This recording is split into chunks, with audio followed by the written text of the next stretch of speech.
Hello, and welcome to episode 41 of the Permadeath podcast. Things didn't go quite as smoothly as they did the last time we streamed. My keyboard shortcuts do not work.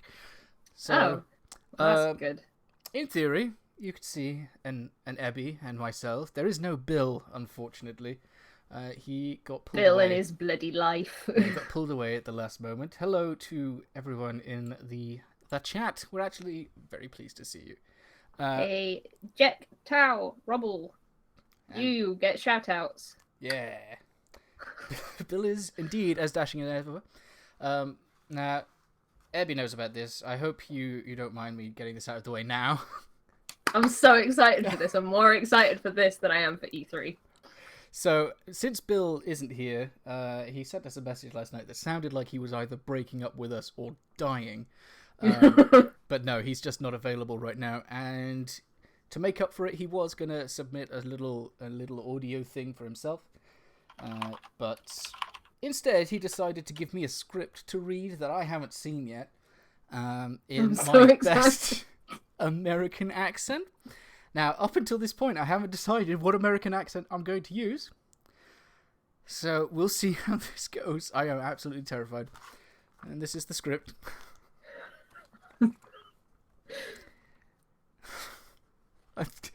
How am I going to... Thank you for the haircut comment. I'm always self-conscious about the haircut. Dear Permadeath podcast listeners. Hi, it's me, Bill.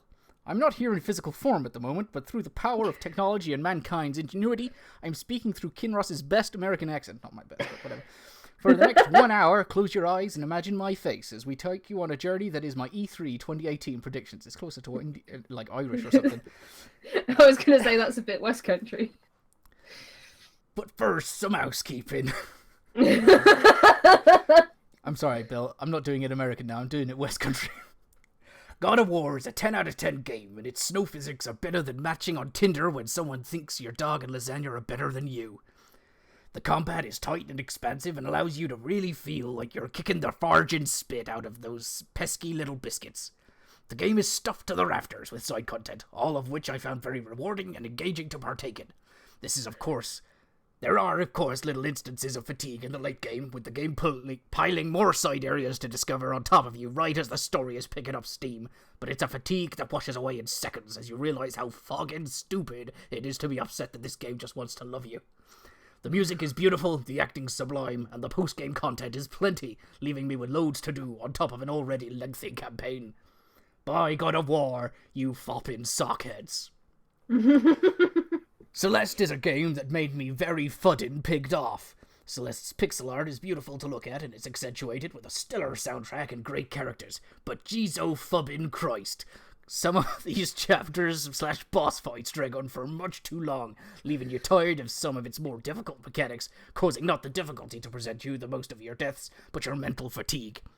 Beyond that, though, it's hard not to suggest checking Celeste out if you like games like Super Meat Boy and are looking for a game that explores one's mental health. Also, I'm playing Donkey Kong Tropical Freeze, and the music is so fobbin' good. David Wise is a magician, and his touch was missing on the bits of Tropical Freeze's predecessor that I played. The level design is inventive and fun to poke around. Your favourite Kongs control like a dream, and it's also hard as fuck.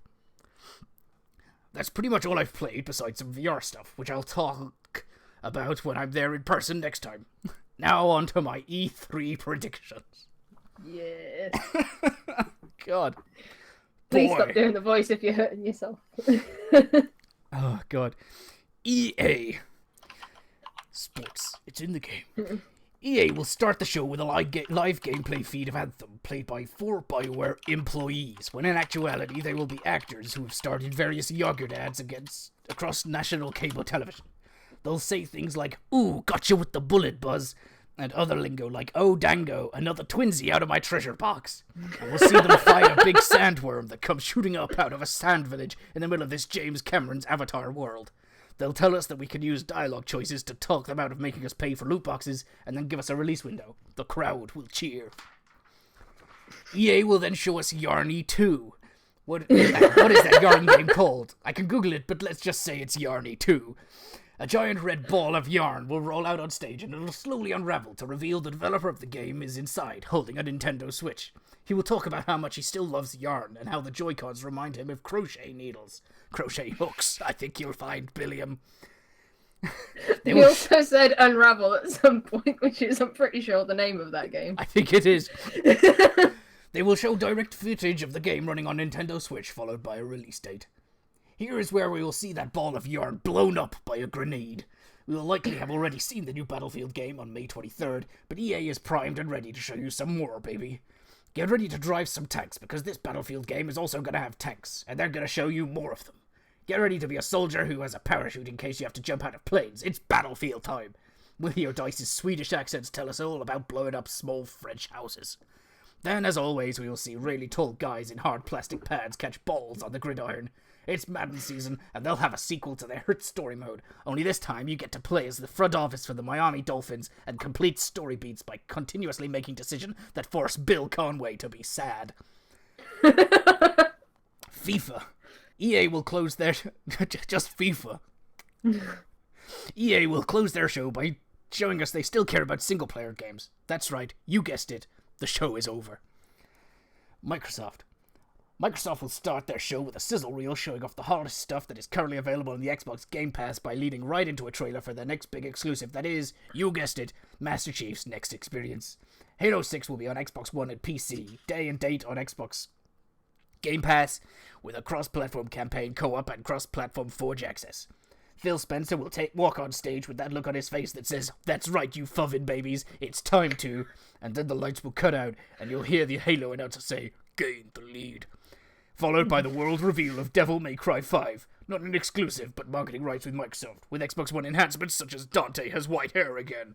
Just as people are doing flips in the auditorium, they bring out the Sea of Thieves devs to talk about a big expansion pack before handing it out off to some nerd we've never seen before talk about how they're integrating the Windows mixed reality headsets into the Xbox One X, with a slate of VR games coming to the platform.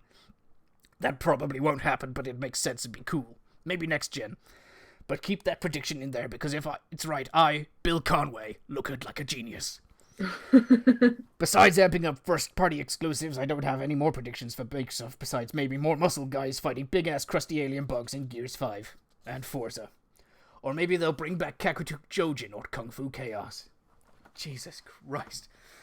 There's another 2 pages. Breathe. Sorry, Bill. I chose the wrong accent.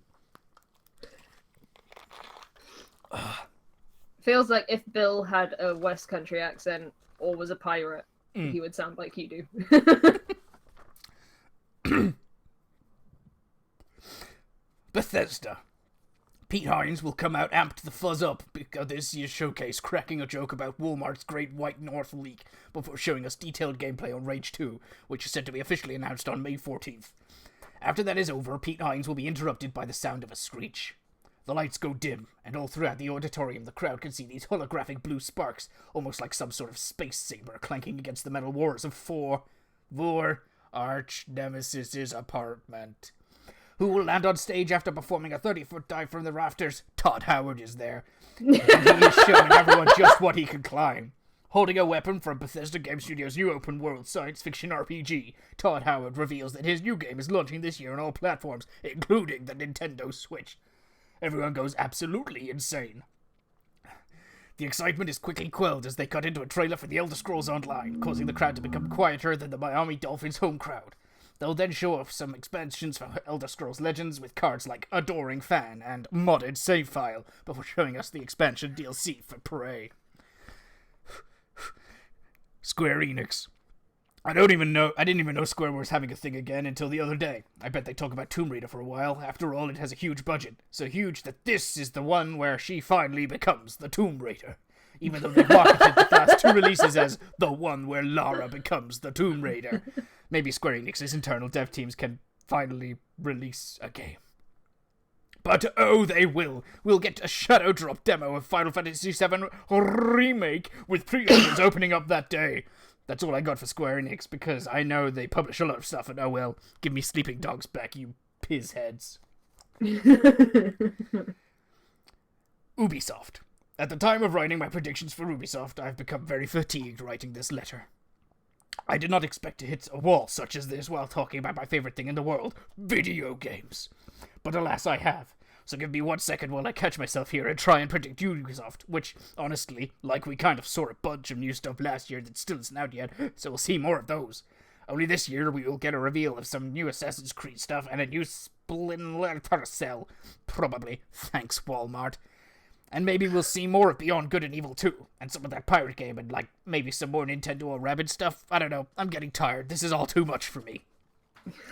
Nintendo is one I'm really excited for, because it's the second go around for them with the Switch, and I'm really looking forward to, I swear to fotchin' Christ, if they don't announce Animal Crossing, I'm going to throw my Nintendo Switch into the Atlantic Ocean. I'm really looking forward to seeing what Smash is all about, and if they finally reveal Pokemon. The Direct will definitely start with Koizumi getting off a train at an animal village, looking into the camera and going, "Hello, Bill Conway," and stare longingly into the lens. "Hello, Bill Conway. It is I, Koizumi-san. This is for you."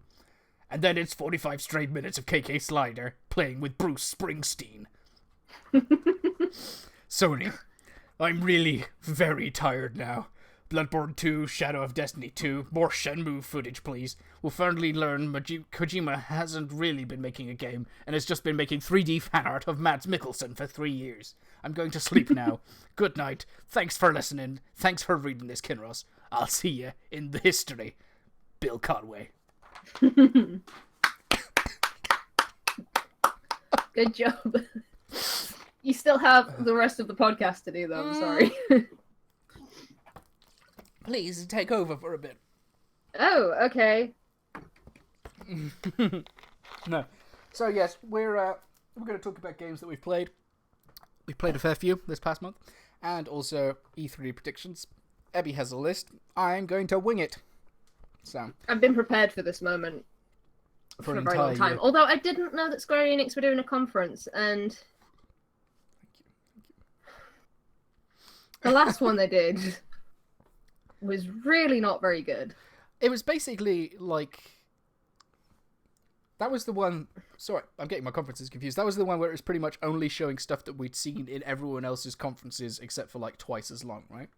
Because they had the Hitman stuff, they had the Tomb Raider stuff. Yeah, and they announced Nier, or Automata, there, and the dude with the Bald head.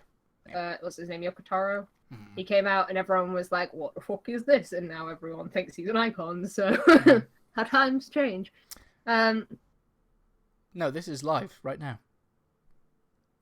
Sorry. We are indeed live.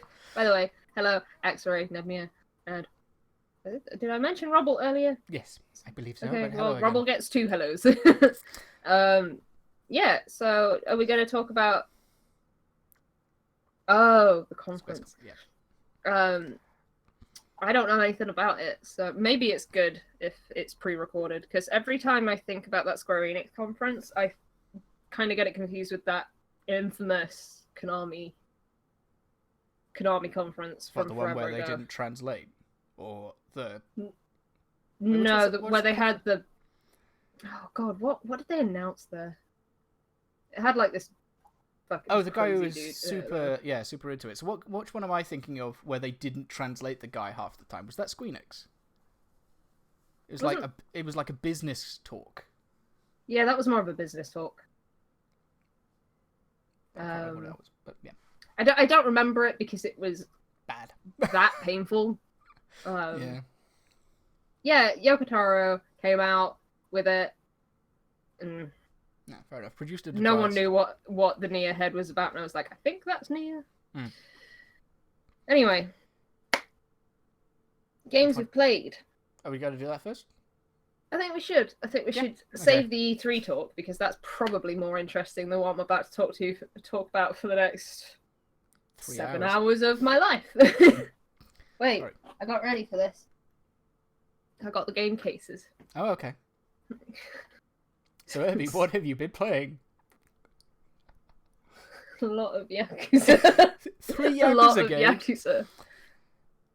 So, if you've been here for a while, you will know that Bill loves Yakuza 0. He's talked about Yakuza 0 constantly for like about a year now. About a year, something like that. And I went out. I was just like, well, I'm gonna check in game. And I've been looking for a copy of Yakuza 0 just to pick up, and they had it. I've been looking for it for about 4 months now, and I finally saw a copy. So I bought it, started playing it. I'm deep into this franchise.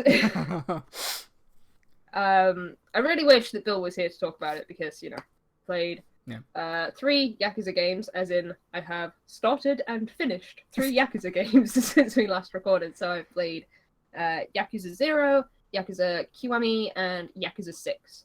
Yeah. And they are really good. They are really, really good. I kind of don't want to hop on too much because I know Bill's talked a hell of a lot about them, but I think since last time I've played Kiwami at 6, and Bill's... I think you finished Kiwami and 6, and Bill has been playing 3, getting ready for 6. Yeah. So everyone's been playing... some level of Yakuza. It's just, I've apparently gone completely mental. If you have a PS4 and have not yet played a Yakuza game, oh my god, do it right now. Do it right now. Stop listening to this podcast. Go on Amazon, find a copy of 0 and play it. It's so good. So good. It is weird going from 0 to Kiwami, because Kiwami is clearly still an older game. And then going from Kiwami to 6 is absolutely insane. Just in terms of quality and quality of life stuff. It's just... I think if I wasn't so attached to Majima in 0, because good god, he's a great character. And if he had been more present in 6, I probably would have liked 6 more than 0. Yeah. Because I love Kiryu. Kiryu's great. But Majima's my bae. I can't get enough Majima. Yay. It touches me right here to hear that. Yeah, there was a distressingly low amount of Majima in 6. I'm hoping that he's one of the returning people in 7. That'd be cool, because nice. At the minute, even though I like Yakuza, and I trust that they will make something interesting out of Yakuza 7, I am not excited about it particularly. I'm more excited about Kiwami 2. Yeah. Because I know the characters. I know Majima, I know Kiryu. I'm very interested in what 2's about, because apparently 2 is one of the better ones. And they've added the blind girl stuff. She comes back. Yes, Makoto comes back, and Majima's a playable character, I think. Yes. Kiwami, I honestly don't like that much. I think I've come to the conclusion. The story's interesting, and it's good to see where, the root of all of Yakuza is. Yeah. But I wouldn't be like, you have to go and play Kiwami because it's the best game ever. It's it was alright. I think I paid 20 quid for it. I think I would have felt a bit shafted had it been more than that. Yeah, I think that Kiwami is an unfortunate one in that, at least if you wanted to play 6, Kiwami is, reading through, all the descriptions of the games, I don't know whether you did before as well, Kiwami seems like the one that sets up the bare minimum amount of stuff that you should know and play through. So I think Kiwami's biggest problem is that when you come from 0, which has such interesting sub-stories and they're pretty expensive and things, Kiwami's sub-stories are literally, you found a dude who needs to be punched in the face a lot. Do it right now. Okay, that's done. On to the next one. So, yeah. I think if they'd gone and revamped the sub-stories as well a little bit, I probably would have liked it. Yeah, a lot more. Kiwami would have been a lot more interesting. It was pretty much played for the story. Yeah, they did add the Majima Everywhere feature, which is incredible. Yes. It's probably one of the best parts in any video game that's ever existed. But it's such a small part of what you do. And I had this weird thing where I just couldn't get Majima to go where he needed to go. Yeah. So that was kind of frustrating. But then when you go from Kiwami, which was like obviously a remake of a very old game, not very old, an old game, and then you go to 6, and you're like, is this the same game? I can run over bicycles now. I was surprised by how invested I got in 6, considering I'm missing 4 games worth of story and like build up, I guess. So I know like a few things that happen in the series, I guess, but you know. Yeah. 6 is so good. 6 is so good. So good. And I can't wait for Bill to play it. It is really hard. We've been banned from talking about Yakuza in our little group chat now because we almost started talking about Yakuza 6 too much when Bill wasn't able to play it. Oh God, it hurts so much. I want to talk about it more than I want to talk about E3. I will say that I don't know whether you had the same moment. Or the same feeling. There's a moment in the game where the story sort of goes. I don't know whether it was because I was half like rushing it, like I wanted to get it done, but there's a point where everything's great, and then. And then they make it shit on purpose. And well, not that, but then suddenly the story jumps up a level. Yeah. I know exactly what bit you're talking about. I know exactly what you're referencing. It's still really cool, and like I enjoyed it, but I don't understand why. And the ending is pretty good. So it's just this weird, like, hour and a half or so towards the end. Yeah, because it's like just weird. If they'd left the story where it should have been left, like the last 2 hours of the game didn't need to happen. Essentially, Yeah. It's weird. It's like really weird. There's just a point where I'm like, there's a point where something has to happen in order for the end to happen, and the end is a good end. It's just like they had the good story bit. They had the end, and they're like, how do we connect the two? Oh! We know! It is a candle, by the way. Don't worry, my room's not on fire.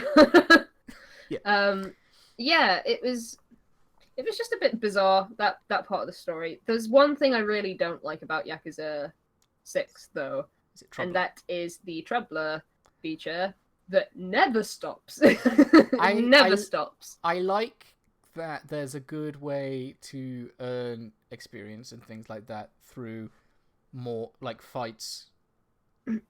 Yeah. And sort of helping Kamurocho. I'm glad because the Troubler app thing is basically Kiwami's sub-stories, but in its own little thing, and then it's got like 0 sub-stories of like involved stuff.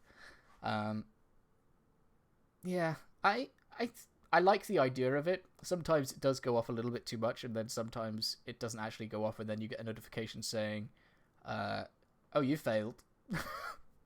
Yeah, and it makes me feel really, really guilty, because it's like, oh man, the dad hunters are out again, and you don't respond to it, or you accidentally trigger a cutscene while that's active. Yeah. And then you'll get another message where it's like, another dad off to hospital again, and it's like, oh, yeah.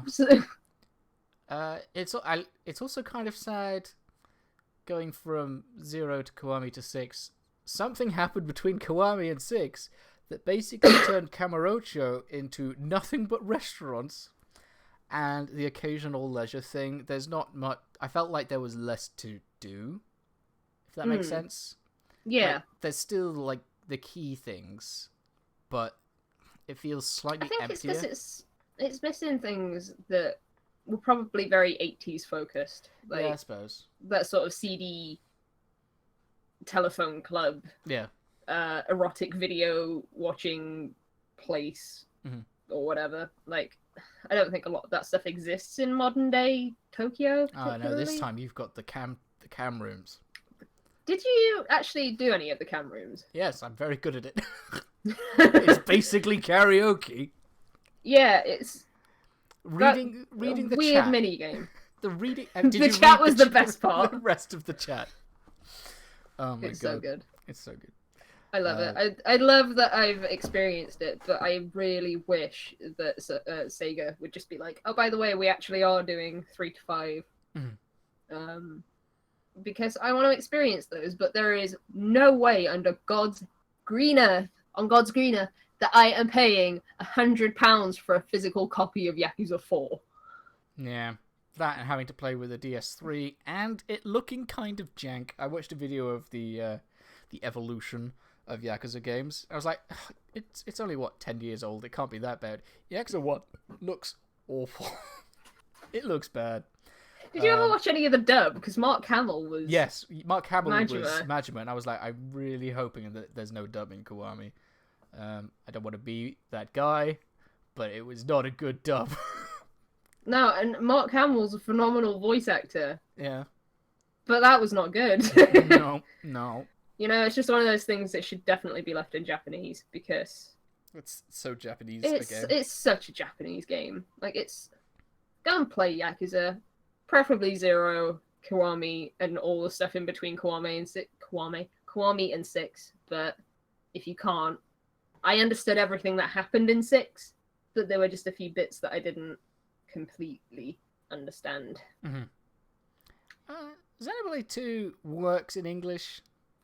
Some of the jokes fall a little bit weird in the dub. I just missed the Xenoblade 1 dub. No offense to the people who worked on Xenoblade 2, but it's like Shulk's voice was really good. Rex sounds like he could be from down the road. Like, I mean, Shulk sounds like he could be down the road from someone. Yeah, but not from me. Because Rex sounds like he's from Yorkshire, so... Yeah, fair. Oh, God. Anyway.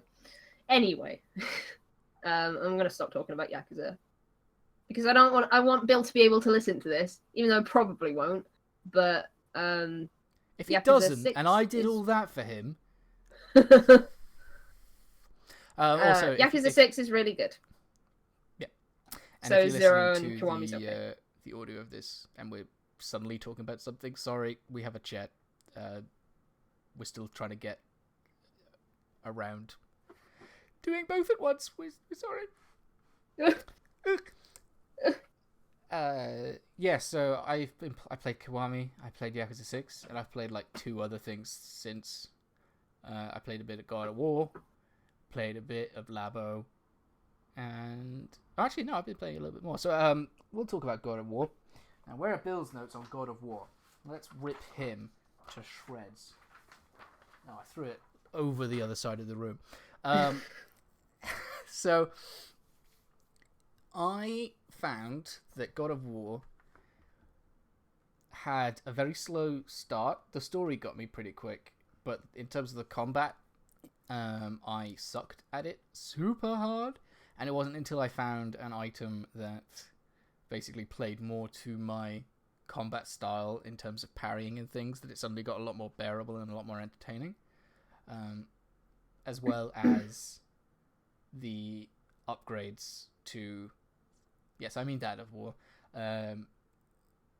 The upgrades to like the weapons and combos and things like that. So you start off pretty basic. You can swing your axe, you can hold your shield. That's about it, and then you sort of buy more things with experience. I played on hard my ass. No, I played on normal. So yeah, I am a huge fan of mythology in general. At the time when I was playing the original God of Wars, or the remakes of them, I was studying classical civilization as an A level, which delved into Greek mythology and things like that. So it was nice to sort of see bits that I kind of knew. And then during uni, there was an entire sort of module that you could spend looking into Norse myth, which is also a really interesting sort of mythos, and I loved it. And it's really nice that there was Bill's listening to Neil Gaiman's Norse myths on Audible. And there are some moments in God of War where, like, it's rooted enough in Norse mythology that you could sort of see where things are going, and it's nice that these little threads that you sort of know do lead into something, but they're not so rooted that you can predict exactly where everything is going to go. So that was nice. The music is indeed amazing. I listen to the soundtrack every day, just for funsies. It definitely feels like... So there's a mission that Kratos and Atreus are going on, and the game is definitely the story of that quest. But there are sort of things going on around them that definitely feel like they need more games to sort of explore. So it's contained in that regard, but it feels so weirdly open-ended that if there's not a sequel, they've wasted many an opportunity and pissed me off. You don't want to do that. The post-game stuff I've not really delved into too much. I've been about the time that I finished that, there was an update to a game that we play, and I've not played anything else since. We will talk about that. So yeah, it's another one of those where the story pulls me through some jank mechanics that I'm not very good at. You can argue that they're not jank, I just suck, but I like to believe that it's more jank than suck. I'm curious if you'll think that I'll enjoy it, because I've never played a God of War game before. But the way that Bill in particular has been talking about this makes me very interested, and after Yakuza 0, I trust Bill with my life, so... So, from what I remember, it's not crazy similar to old God of War. There's like moments that are quite like it, but I'd say it's sort of like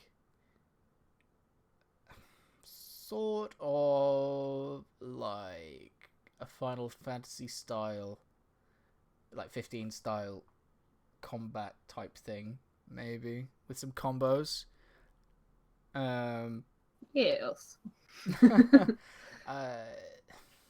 Yeah, it's a hard one to say whether you'd like it. I think that if anything, the combat is what would hold you back. Right. But there are so many ways that you can customize your gear and your loadout eventually that you can fix whatever. Plus, Atreus uses a bow, and you love bows. I got my little... You're not going to be able to see this in a million years, but I got my little necklace on. It's a little arrow. Mm-hmm. I wear it always because I fucking love archery, me. So I look forward to hearing what you think about it. I'm interested in playing it. I think that you... Oh crap, I just remembered something else I played. I didn't forget. Yeah, so... I'm bad at this. Yeah, we'll see how I like it eventually, but it's just as soon as I can get a hold of it, get the copy from you. Well, actually, I might be able to post it to you in a couple of days. Ooh! I do have another game to finish before then, though. Yes, you do. You want to talk about it? Yeah, has anyone in chat played Ni no Kuni 2? I'm curious. Because there was a bank holiday weekend sale last weekend. And I managed to pick up Ni no Kuni for about 30 quid, which I thought was pretty good.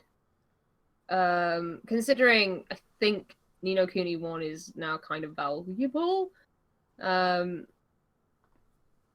A load of nope. Nope.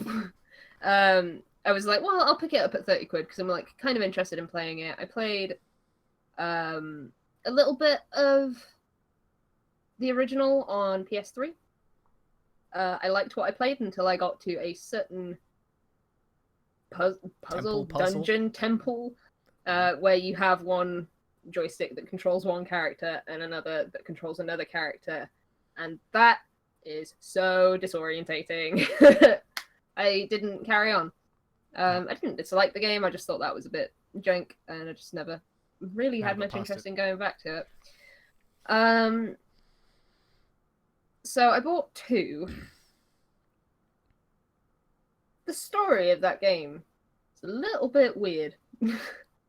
Because it like sets it up like it's going to be big and epic and stuff, and then they just, I don't know what happens, but characters just have this really odd resolve where they're like, yeah, we've known each other, but you know, you cowered in a corner for 3 floors of a castle, and I vow to protect you now, I'll stay here with you. And it's like, the story's just like not good, the characters are just not interesting to me particularly. The thing that I do really like is the combat. So the combat is sort of like a mix between hack and slash and more traditional RPG stuff. Okay. And it's really fun, but I spent a really long time doing it at the start of the game, and now I'm over leveled and nothing lasts more than 10 seconds. I've been in boss fights that have lasted less than 30. Jesus. And as far as I know, there isn't a difficulty slider. So I think I just accidentally grinded on my way to where I needed to go and made the game a bit too easy. But I am only I just started chapter 3. They did have one of those sort of bullshitty temple kind of puzzle things. Yeah. But it wasn't the same as the first Ni no Kuni. It was like one of these things where they give you a story and you have to figure out where you need to go on some platforms. Yeah. And they told you the story of Ni no Kuni 1, so I know what happens at the end of that game now. I'm sure everything is fine. I really genuinely thought that I would be so much more invested in it than I am at the minute. But because there's only 9 chapters and I'm already 3 in, I'm assuming the chapters get longer as it goes on. You'd hope so. But like, I've paid money for the game. I want to see if I get more invested, because at the minute I don't really... I like Evan. He's the little cat-eared boy. He's alright. I like Roland. He is the one that looks like he should be from Full Metal Alchemist. Oh, okay, yeah. But like their resolve and their reason for doing things is dumb as hell. It's just really stupid. Are you enjoying it more than you enjoyed the demo that you played at EGX? Well, the demo was really weird because, what did they call them? I think they're called skirmishes. Yeah. My entire demo was one of those skirmishes, and it's just a really bizarre mechanic. So I got to that point in the game, it's like at the start of chapter 3 or something, because the whole story of Ni no Kuni 2 is you're founding your own kingdom. So I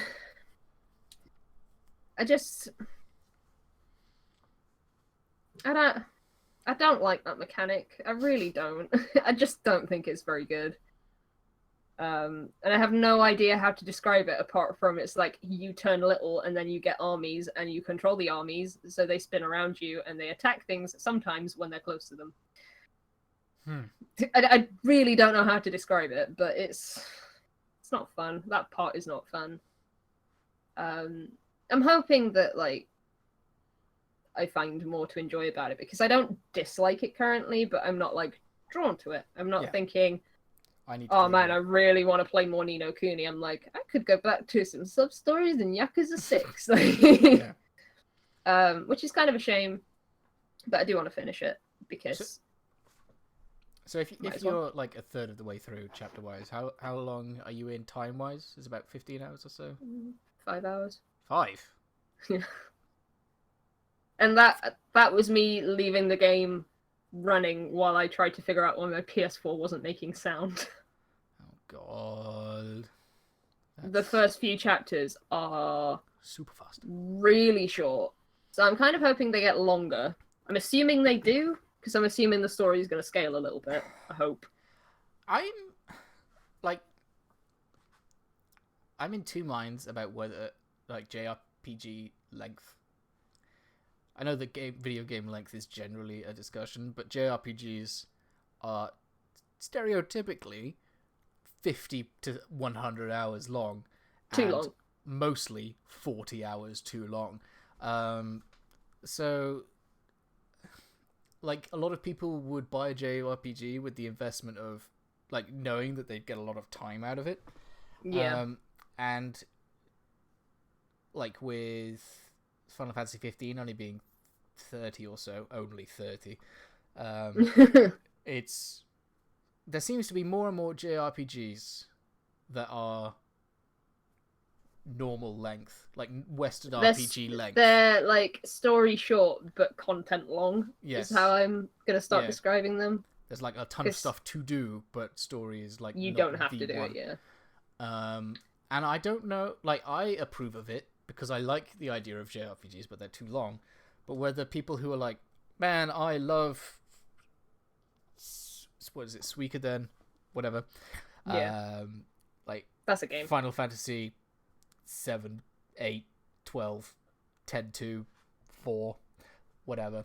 That want these multiple 100-hour long games with the grind and the tedium, whether they're going to get sort of pissed off with this new movement of things being shorter. Like, I get that some people do want those games, and I think those games do still exist, because I think Xenoblade is one of those games. The reason I haven't finished Xenoblade is because I've just not been into the idea of playing a really, really long game, because I'm preferring to have, like, short bursts of experiences, because I finished Yakuza 0 in, like, 30 hours or something, and that was doing a bunch of the side stuff as well, and I felt really content because it had a good story, it was cohesive, had fun playing it. It had its moments of being like, why is this happening again? why are you back? But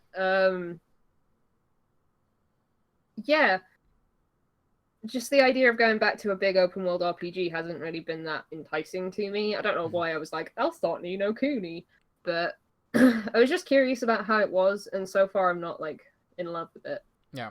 But Robbel just mentioned in the chat that he was curious about how Octopath is going to turn out in terms of length. I think that game's going to be pretty long. I get the feeling that it's going to be at least 50. Well, I'm going to go with 80 because of Octopath. Octo's in the name. 10 hours per. But, like, yeah, if you have, like, 8 different characters to play as, do they have their own... Like, I don't know a lot about Octopath Traveler. So, what I sort of cobble together and assume is that you've got all of these different stories, and eventually they're all going to sort of merge together at some point. So whether it's like you get 5 hours or whatever of story per person, per character, and then the big 15 hours, with all 8 of them. It's going to be interesting. I'm very interested in that game, but I don't know a lot about it. No. I played the demo, and then I was like, cool, I like this. I'm going to pre-order it. I don't need to do any more research about it. I'll just play it when it happens. Yep, I'm not going to play any more of the demo. I'm not playing any more of the demo because I know I'm not going to want to replay it. Yeah. If it's not one of those games that acknowledges that you've played it before. So, I mean, it's an interesting sort of conundrum. I'd have played a lot more of Eternal Sonata if it wasn't so long. I love Eternal Sonata, but that game is too long. And there's like the thing with Ni no Kuni as well is that I've not run into any side stuff particularly, so that could be why I'm sort of like rushing through the chapters or whatever. But at the minute, I haven't. I don't know if it's just because I've not been talking to the right people or whatever. I've just found no side quests or anything whatsoever. Or if like the point is that you're building up this kingdom, maybe there is more of that sort of side heavy stuff as your kingdom gets bigger and bigger. Yeah, maybe, because I know Xenoblade, the original post-game content.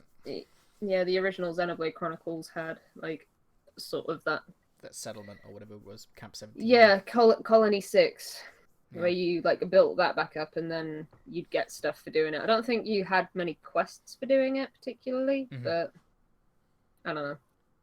The idea of it You should have known Eternals. Eternal Sonata is going to be like it's in the name.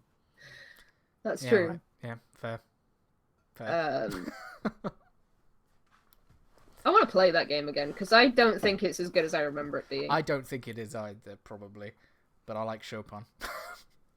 Yeah, I like Chopin as well. So the problem is, well, not the problem, but Eternal Sonata was one of the first JRPGs I ever played because they just weren't something I grew up playing. No. So I was like, it's long and it only cost me $5. It's great. So, but I do like a bit of Chopin, so can't complain with the music at least.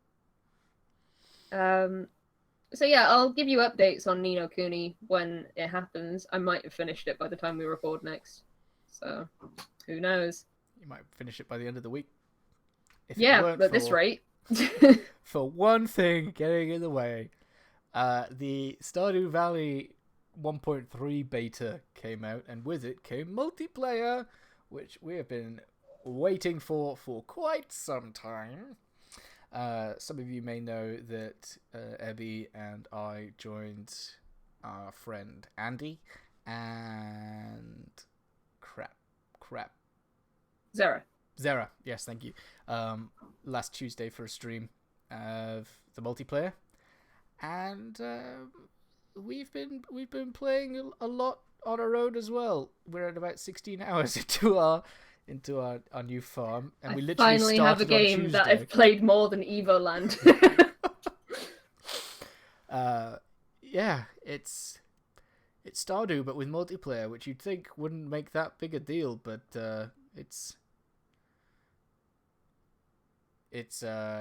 pretty fun. And yes, if you are the sort of person who believes in the polyamorous relationship in the polygamous pelican town, you will be screwed because, well, not literally, because everyone breaks up with you and they don't like you anymore. Although they only reset to 8 hearts, so I don't know if you can like redate them after a while.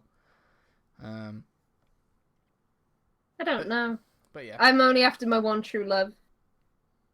Haley. I'm close to marrying him again, and I will marry him on the stream as well, because we are going to continue with that stream. Yeah, on Mondays, I think is the plan. What do I do with my 100% file? You never go back to it. Yeah, you start a new one. Yeah, it's weird that, I mean, there's some new content stuff. We've not really come across much of it yet, but it's just nice to... What have we come across? Coffee beans. Coffee beans were old. They were I didn't play 1.2, I think. Yeah, I didn't play too much of 1.2. What else have we come across? Come across the bugs. Yeah, I don't think we've actually reached any of the new stuff yet. But no, there's a... I'm trying to remember what is new. I know there's like a new thing that happens in winter. There's some new monsters. A couple of new crops, I think. I don't know. I'm just happy to be playing Stardew again, to be honest. It's nice because at the beginning of Stardew, as with any game like it, it can be pretty slow and a super grind to get up to anything. It sucks that it's a shared pot of gold, but it sort of makes sense. But with... Yeah, because me and Kinross are like, what are you spending money on? You can see the money go down. What are you doing? It's gone down by 20 coins. What have you done? My favourite time was that time that I accidentally spent all of our money on seeds. Because I thought we had more money than we did. Left us with 2 gold. It just means that you can basically have multiple people's worth of farm at the very beginning, as long as you can afford it. But like if you're foraging and stuff, you can get set up pretty quick. And it's just nice to potter around Pelican Town and occasionally see someone running with it. With a statue on their head. And to just be in a voice chat and chuckling to each other about how big the chub you caught was. That was such a good day. I like figuring out ways to prank people as well with kind with pranks. Stardew. not kind destructive pranks. Like I kept changing Andy's chest color to pink. I put a scarecrow behind Kinross's house I to try and put a freak him out. skeleton into Evie's house. I'm gonna try changing the wallpaper on Andy's save next time. I'm gonna get the girliest wallpaper I can. So yeah, if you liked Stardew and you've got a couple of people to play with, grab them.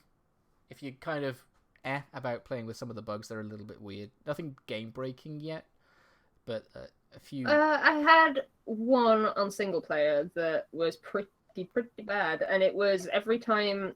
I think it's been fixed, but specifically I noticed it whenever I accidentally took a torch out of like one of the recycling machines, that it would lag my game really bad to the point that I couldn't see where I was going, and the only way to fix it was to go to bed.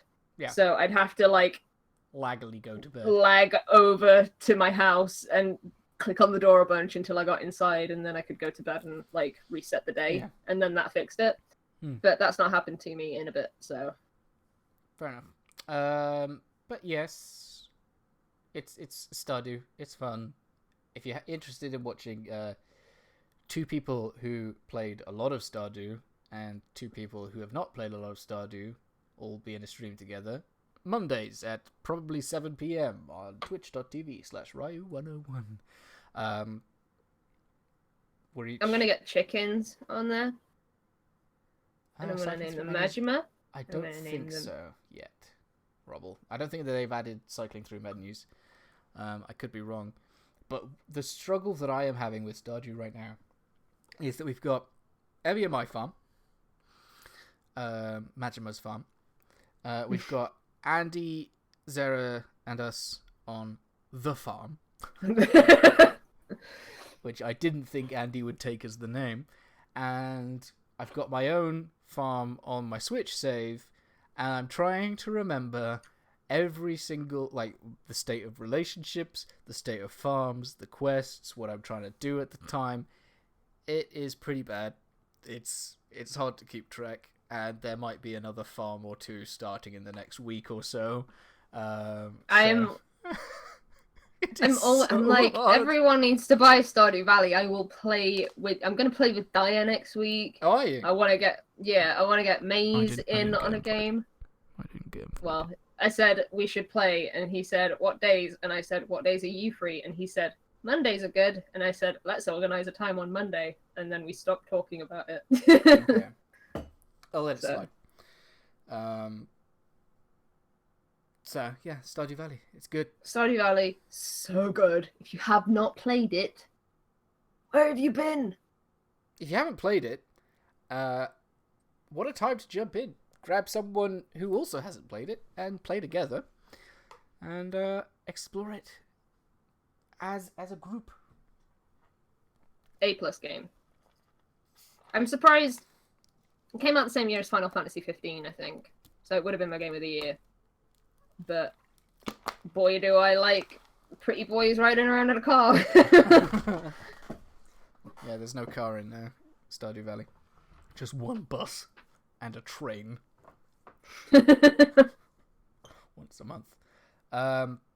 You know what? If there's a good sale on, I will buy it for everyone who has it on their wish list on my friends list when summer sale comes around. Because I just want everyone to experience it because it's so good. Yeah, it does go on sale every time. That's everything that I've played, I think. Oh, is it really? Yes. Okay. Well, I've got another 2, I think. So I've been playing a little bit of Frostpunk. No! It'll only be quick. I want you to get your salt out of the way, though. Frostpunk is a sort of city management sim trying to survive against a horrific storm that it's like a mix of 2 massive volcanoes going off and something more serious that's caused the world to get bloody cold. And you're playing English towns who have escaped into the tundra with the steampunk machines trying to survive. And thus far, I've unlocked 3 of the 5 scenarios, I think. And I enjoy it a great deal, but the difficulty is a little bit messed up. It's like everything works perfectly smoothly for like 15 days. And you unlock the next scenario when you get to day 20 of the scenario you're currently playing. And on day 15, things typically go to crap. Either things break, people die, or the temperature plummets by 20 degrees, at which point everyone gets super pissed because you can't keep them warm and they're not working properly and there's not enough food. It basically turns into Banished at that point. And then it's a case of less trying to achieve the goal, because there's always like a story goal of either protecting seeds or convincing people not to run off back to London because they'll die. And more about just keep enough people alive to get you through to day 20 to unlock the next story where you can get 15 days of things running smoothly. I am looking forward to playing some more and getting better at it. It's a nice sort of oddly chilled game for me. Chill? Is it like this? Sorry. Is it? There is no combat now. I don't know what the start of Dead Space 3 was like. It's a top-down... Well, it's not top-down. It's sort of an isometric SimCity type plop stuff around and build farms and things like that, and resources and resource management and exploration. I might stream it in a week or so. I know that there's a couple of other things on my stream list. So, but a lot of people have also been playing it. I enjoy it quite a lot. It seems interesting, but at the same time, it seems very intimidating. So I'm not like jumping to play it. It is hard, but it's not like it eases you in pretty well. Okay. Like the early game, so long as you like, it took me 3 attempts before I actually understood what I was doing wrong, but it's fairly quick for you to realize that things are going wrong. So you're not actually getting into like halfway through and then you're like, oh god, I've cocked up and I've got to restart. Okay. So it's not too stressful until maybe half an hour into a session. At that point, it starts to ramp up, and then it gets more difficult. So it lets you get used to what you're doing, because there's like quests and tutorials to go along with, and the quests sort of slowly build on each other. Okay. So if it goes on sale, I think that you might enjoy it. You like that sort of. I reckon it'll be one of those things that I'll be like, yeah, I'll play this. I'll play it for like a day straight, and then I'll never touch it again. Mm-hmm. That tends to be what I do with those kinds of games. Yeah. But yeah, what else have I played? Shadow of the Colossus. Oh yeah, not last week, 2 weeks ago I played Shadow of the Colossus. I beat it in one day. And boy, what a day it was. You were going a little bit crazy towards the end. I was doing a sing-along in chat to 24-Hour Cinderella. It was great. Yeah, so I decided the only way that I'm going to play Shadow of the Colossus is if I stream it. And I thought, but my life is so busy that I'll never be able to like stream it and then come back to it. So I'm going to stream it all in one day. How hard could it be? Ebby says it was about 6 hours long, 6 to 8 hours long. Great, I'll start at noon. And everything was going fine until I went to a lake and there was a bird. And the bird was a dick. That's my favourite. That was my favourite one. Yeah. Although we established that it was also probably your favourite because you succeeded first time, whereas I spent an hour solid falling off this goddamn bird and then not being able to get back on him because he would just throw me into God knows where. And swimming is awful because swimming is always awful. And that was the beginning of the end, really. That was where the madness began. That was, what, Colossus 5? 4 or 5, something like that. I think it was 5, because the 4th one is that one where you go underground. and you jump on his butt. I don't remember that one at all. So I Now, would I not, don't think you enjoyed Shadow of I the Colossus. would not have finished the game were it not for some very nice, helpful people explaining to me what I actually needed to do for some colossi. Although there was genuinely one where you were trying to help me through. It was the one with the geysers, and I had absolutely no idea what was going on. I was trying to be cryptic so you could try and figure it out yourself. Like, I think as well. I eventually just happened to lead him out of the cave, and then suddenly I was actually able to get on the guy, and apparently it was to do with the geyser. Apparently I just lucked out on that one. Yeah. So that wasn't great.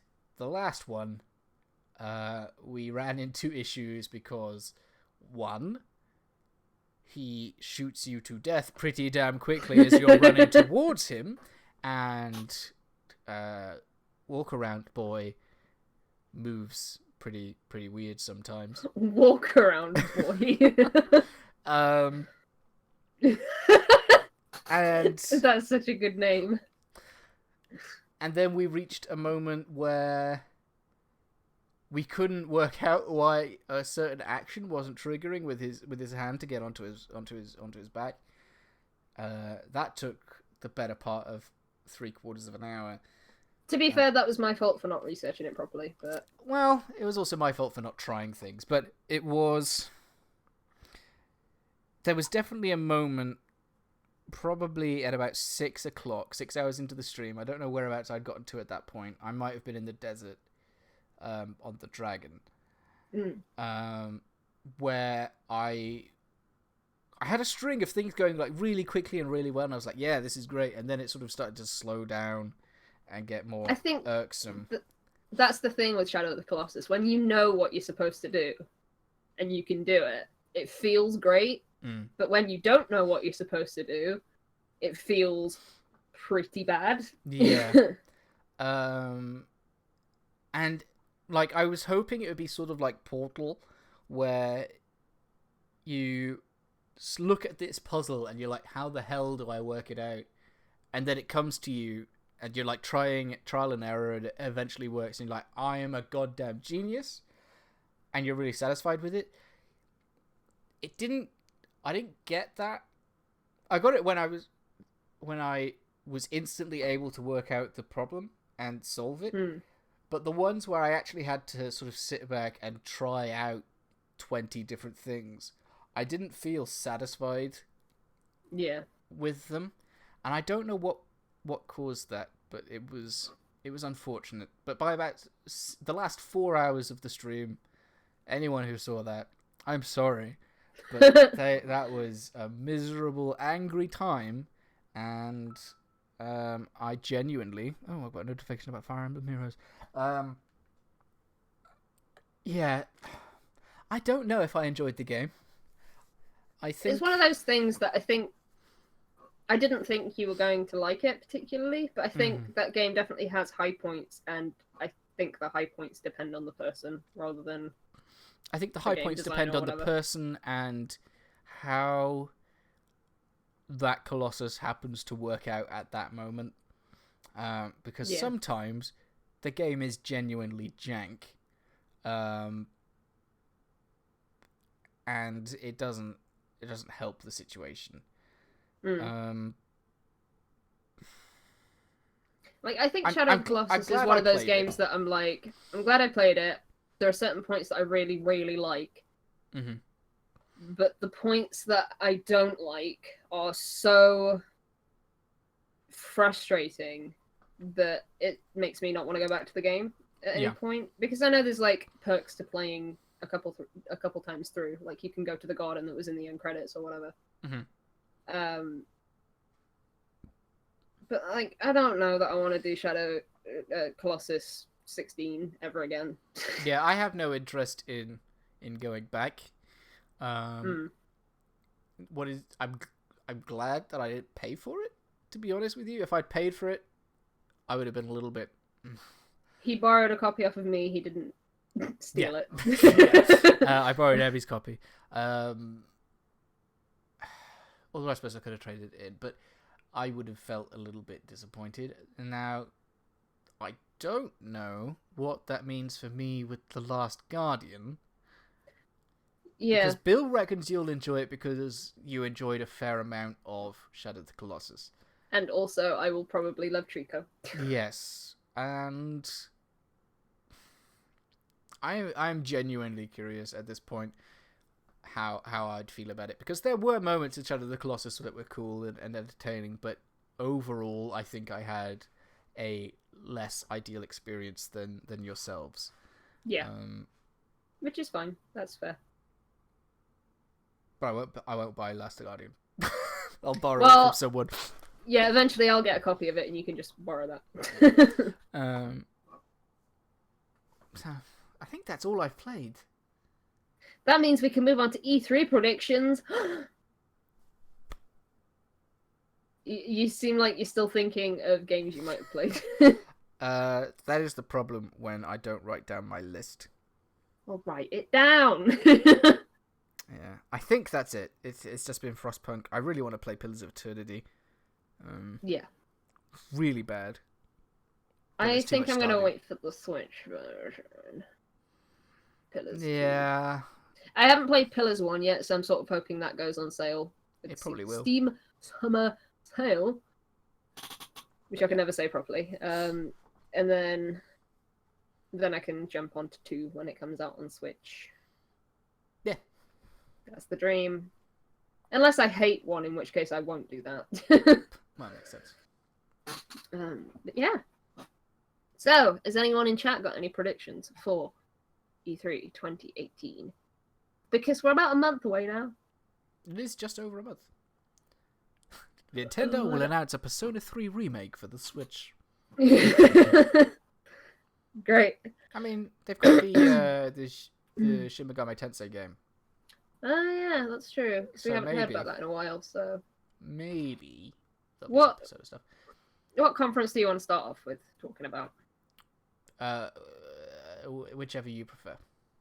Whichever is first in your list. Well, Nintendo's first on my list, obviously. Okay, well, we'll go for Nintendo then. Alright.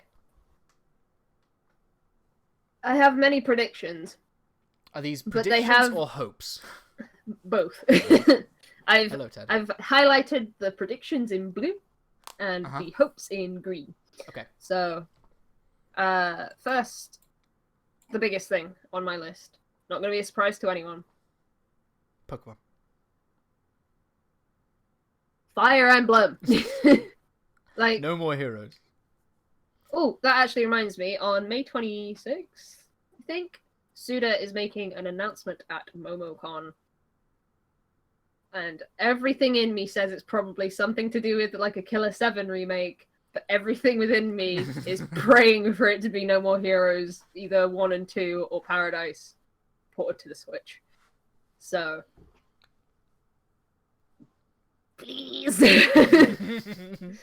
But yeah, Fire Emblem Switch is the biggest thing on my list because we have been waiting to hear about this game since January of last year. And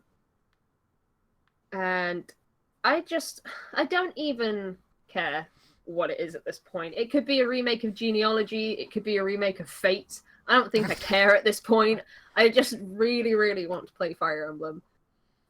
Because I'm enjoying Heroes a lot. I enjoyed Warriors a lot. But the last proper Fire Emblem experience I had was Echoes, which was last year. Oh, yeah. Very early last year as well. Mm. And I like that game, so please put one on the Switch. Well, they're working on it. They've already said that they're doing it. It's just, it's been so long now. And they have, like, heroes where they can say, oh, and look, some promotion for the new game coming up, we'll put some heroes on a banner and you can get them and it'll be really cool. And they've got, like, a promotion that way. Just, I need Fire Emblem so bad because I'm going to be genuinely concerned if we don't hear about it at E3. because I'm already sort of like suspecting that it's either not going to come out in Europe this year, or it's going to be very, very late this year. Mm-hmm. The good news is I can import it if I really want to. Yeah. So if it's not coming out in Europe because they've got to do the French dub or whatever, then I can still buy an American copy and not be on a delay like I was with Fate. Because that was one of the most frustrating things about Fates. It was like a 3-month gap between America getting it and Europe getting it. And in that time, a lot of things had been spoiled for me. Yeah. And I just don't want that to happen again. I care about Fire Emblem. I don't like Fates that much, to be honest, but even if it was a remake of Fates, I'd take it. Like, I genuinely would. That's how desperate I am for Fire Emblem right now. But yeah, that's what I want. That's the biggest one on my list. Obviously, it'd be nice to see an Animal Crossing, but I've got Stardew at the moment, so that sort of fills that role for me. I don't feel like Animal Crossing's happening this year. Sorry, Bill. It'd be really cool if it did, but I don't think. I think that might be a next year game. Yeah, I'm going to assume that Nintendo are doing the thing again where they're only going to be talking about stuff coming out in the next 12 months. They've said that most of their presentation is going to be about Smash Bros. Oh, really? Yeah. Fair enough. Must be a fair Which amount makes of me new want stuff. to cry. Makes me want to cry. But then they've got the Treehouse. They announced stuff in the Treehouse that they didn't. They announced stuff in the Treehouse last year, so. Yeah. I am okay with them talking about Smash, but I'm not the biggest fan of Smash. I'm not the biggest fan of fighting games in general. I'll play Smash, I'll buy it, I'll play it, but I'm not going to be like, oh, they changed Corrin's moveset so that they're not as broken as they were, or like I'm not going to be excited about moveset changes or anything. I'll get excited if there's a new character that I like. That's pretty much it. Oh, you put a story mode in there.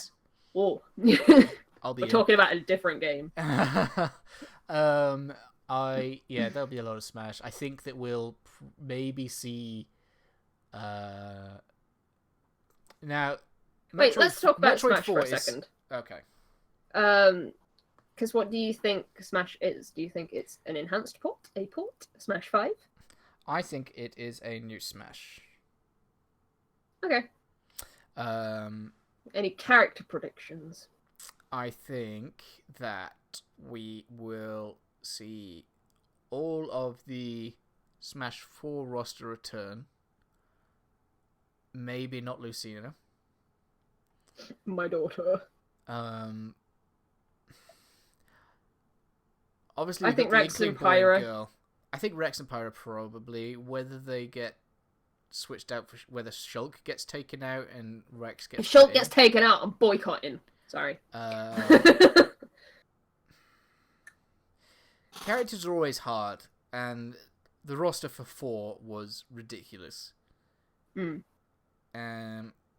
kind of hope they get rid of Duck Hunt. Duck Hunt's like the weird character. Like, we had Rob, we had Game & Watch. Duck Hunt's that character. Yeah, but we've still got Rob and Game & Watch. Yeah, but Duck Hunt's there now. I hope they bring, like... Sorry, it cut out. The way that you said Duck Hunt did not sound good. Duck. Oh. Duck Hunt. I think they'll bring back Ice Climbers. Yes, that'd be cool. I still dream of Wind Waker Ganondorf. I want him with his swords. That'd be cool. That would be really cool. I think they'll probably add in a character from ARMS. Oh, like Ribbon Girl, probably, or Ribbon Girl. I reckon probably like a costume swap between Ribbon Girl and Spring Boy. Yeah. I don't remember his name. You know, like, yeah, I suppose. Just to promote the stuff that's been more recent, I guess, because I don't foresee them being like, we're going to put 3 ARMS characters in this other fighting game that's not ARMS. Like, I can see them going, we'll put in the flagship characters. But other than that, I don't really know. I would really like it if they did not get rid of the characters that I play, because that tends to happen. I would really like it if Roy stayed around. That would make me very happy. Well, Roy was DLC. I think that all of the DLC people are going to be back. Yeah, although people are going to complain because they're going to be like, oh, Fire Emblem, ugh. What you need to do is learn a staple hero like Dr. Mario. Or Kirby. I did play Dr. Mario a lot in Melee. Yeah. But my main was Pichu. Oh, no. Which is really unfortunate, but... See, yeah, I imagine it'll be Odyssey Mario. I think they should replace Flood with Cappy, and I think they should replace his costumes with costumes from Mario Odyssey. Do you think that it'll be like the standard 8 palette swap, or that through whatever item box thing that they, like the gallery or whatever, that you can unlock a full head, shoulders, feet?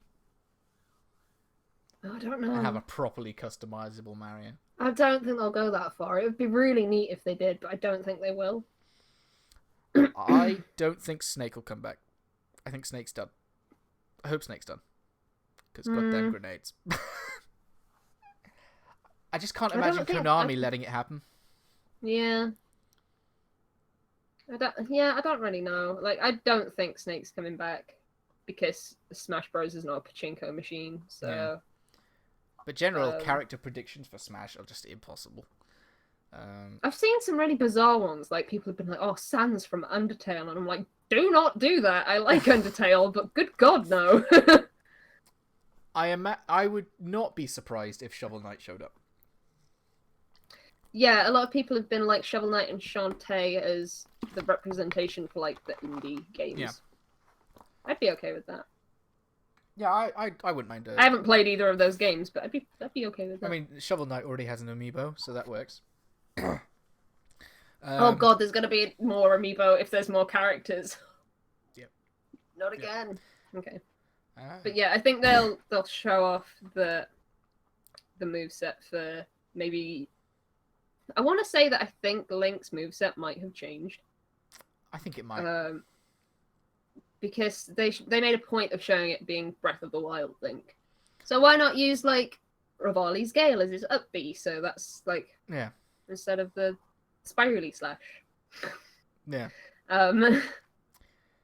You know, my names. Do you think it's a new game or a port? I'm edging more on the in-between of enhanced port. Okay. It's like Mario Kart 8 Deluxe type.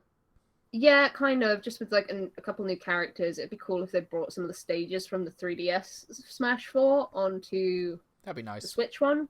Because they had some cool stages on there. It's just they didn't put them in both versions of the game for some reason. Yeah. If it's a new game, I will be very happy. But I don't think it's just going to be a port of Smash 4. Because we've already had confirmation that Inklings are going to be there. So that's already something different. So that, I don't know. Remove the god-awful board game. Give me... a good Mario Party? Oh, yeah, well... no, I was going to say, but I was going to say give me a good single player for Smash, because... Yeah, Subspace Emissary was so much fun. I never played it. It is a crying shame that the reason they didn't do it for Smash 4 was because people uploaded the bloody cutscenes to YouTube, and Sakurai got upset about it because I really enjoyed it. Oh, Rabid Peach. Put Rabid Peach in Smash. Rabid Peach, Rabid Luigi, all of them. Yeah. But yeah, moving on from Smash. I just wanted to talk about Smash because I knew that was going to be the big thing. Because there's the Invitational. Yeah. Which is actually the new game. Which is what, the weekend of E3, I think? I think so, yeah. So you'll get like a sneak peek at new Smash. I don't know if it's after the conference or not. I'm not sure. Maybe. I'm gonna have to check that. Feel free to do that. Alright, so Metroid 4 was announced last year. I am torn between thinking that there'll be a cutscene trailer or a gameplay trailer. I'm leaning slightly more towards gameplay. Oh. With an an estimated release of Q1 2019. I am hopes wise, I really want them to put Metroid 1 through 3, like the trilogy that was on the Wii U or the Wii whatchamacallit, as a game. Yeah. On the Switch. That'd be alright. Because obviously Metroid is like one of their big things that people want to have happen, and 4 is obviously a big deal, but there are a lot of people playing Switches that would not necessarily have played any of the previous Metroid games and will be put off by a 4. Yeah, I'd be one of them. And of course it would allow us to resurrect the old hashtag by Metroid. It never went anywhere. I don't know what you're talking about. Yeah, I know. Every now and again, I still use it. I think we'll get a tease for Pokemon. Do you think... I'm interested in what chat thinks as well. Do you think Pokemon is coming out this year or not? And what Pokemon game do you think it is? I think we might see a remake this year of Diamond and Pearl. Whether it's on the 3DS, which Nintendo says they're going to keep supporting, or it's a Switch game, and next year is the new gen Switch game. I don't think that we're getting new gen this year, either way. I don't either. I think that it's really wishful thinking on a lot of people's parts, and a lot of people are saying it's definitely going to be there. I don't think it's going to be there at all. I don't think it's coming out this year. I don't think it's coming out this fiscal year. I think that is sort of a November 2019 release. Yeah.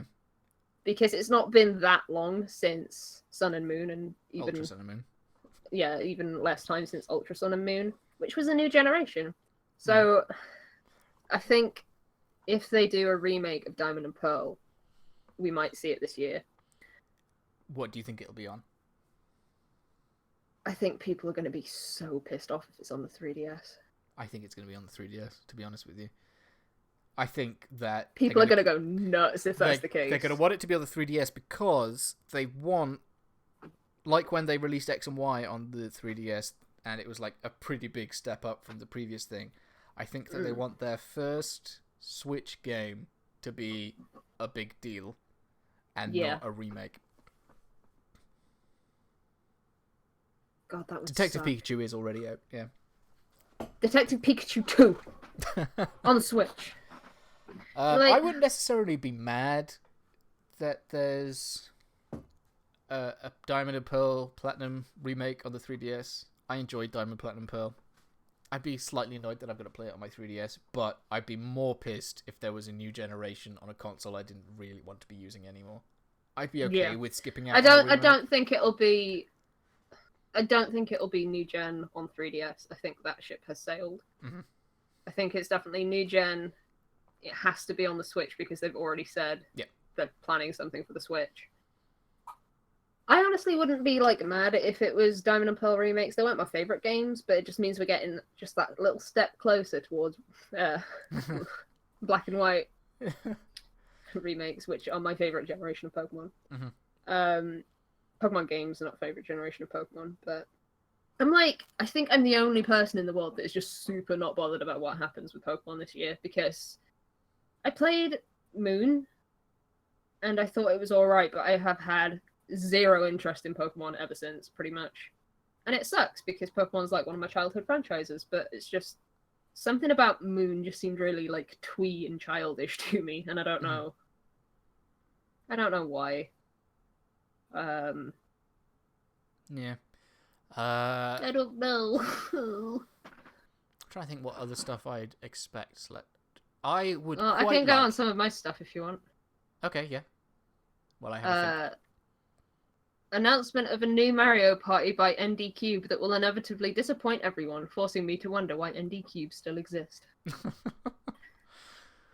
Yeah, okay. Is that a prediction or a hope? That's a prediction. Okay. Because I don't know. Anything that ND Cube touch apparently just is not good. Apart from they did Pocket Camp, which some people like Animal Crossing Pocket Camp. Yep. Not particularly one of those people. I played it for a bit, and I'm not that bothered. I just want a good Mario Party game, and I don't feel like I've had one of those since the GameCube. So, yes, Robble knows they should remaster Mario Party 1 to 3 and bundle them into one game. As long as they take out the ones where you do the Classics was. No, 100 Classics apparently was just like some mini games put together, but it was put together really badly. And I don't know how you mess up a mini game bundle from games that were already made. I don't know. I think there needs to be a Mario Party, but I think ND Cube are going to work on it. If you're curious, they also made Amiibo Festival, Animal Crossing Amiibo Festival, which no one likes that game. I think it's funny because it's broken. It's a stupid game. But Mario Party, there's my prediction. And no one is going to like it when it comes out for my further prediction. Unless ND Cube aren't making it and they've somehow brought back Hudson Soft or whatever. Oh yeah, there'll probably be some Bayonetta 3 stuff. Says. I'm not too fussed about Bayonetta 3. I'm glad that it exists for the people that like it. I probably need to go back and try and replay Bayonetta 1 and 2.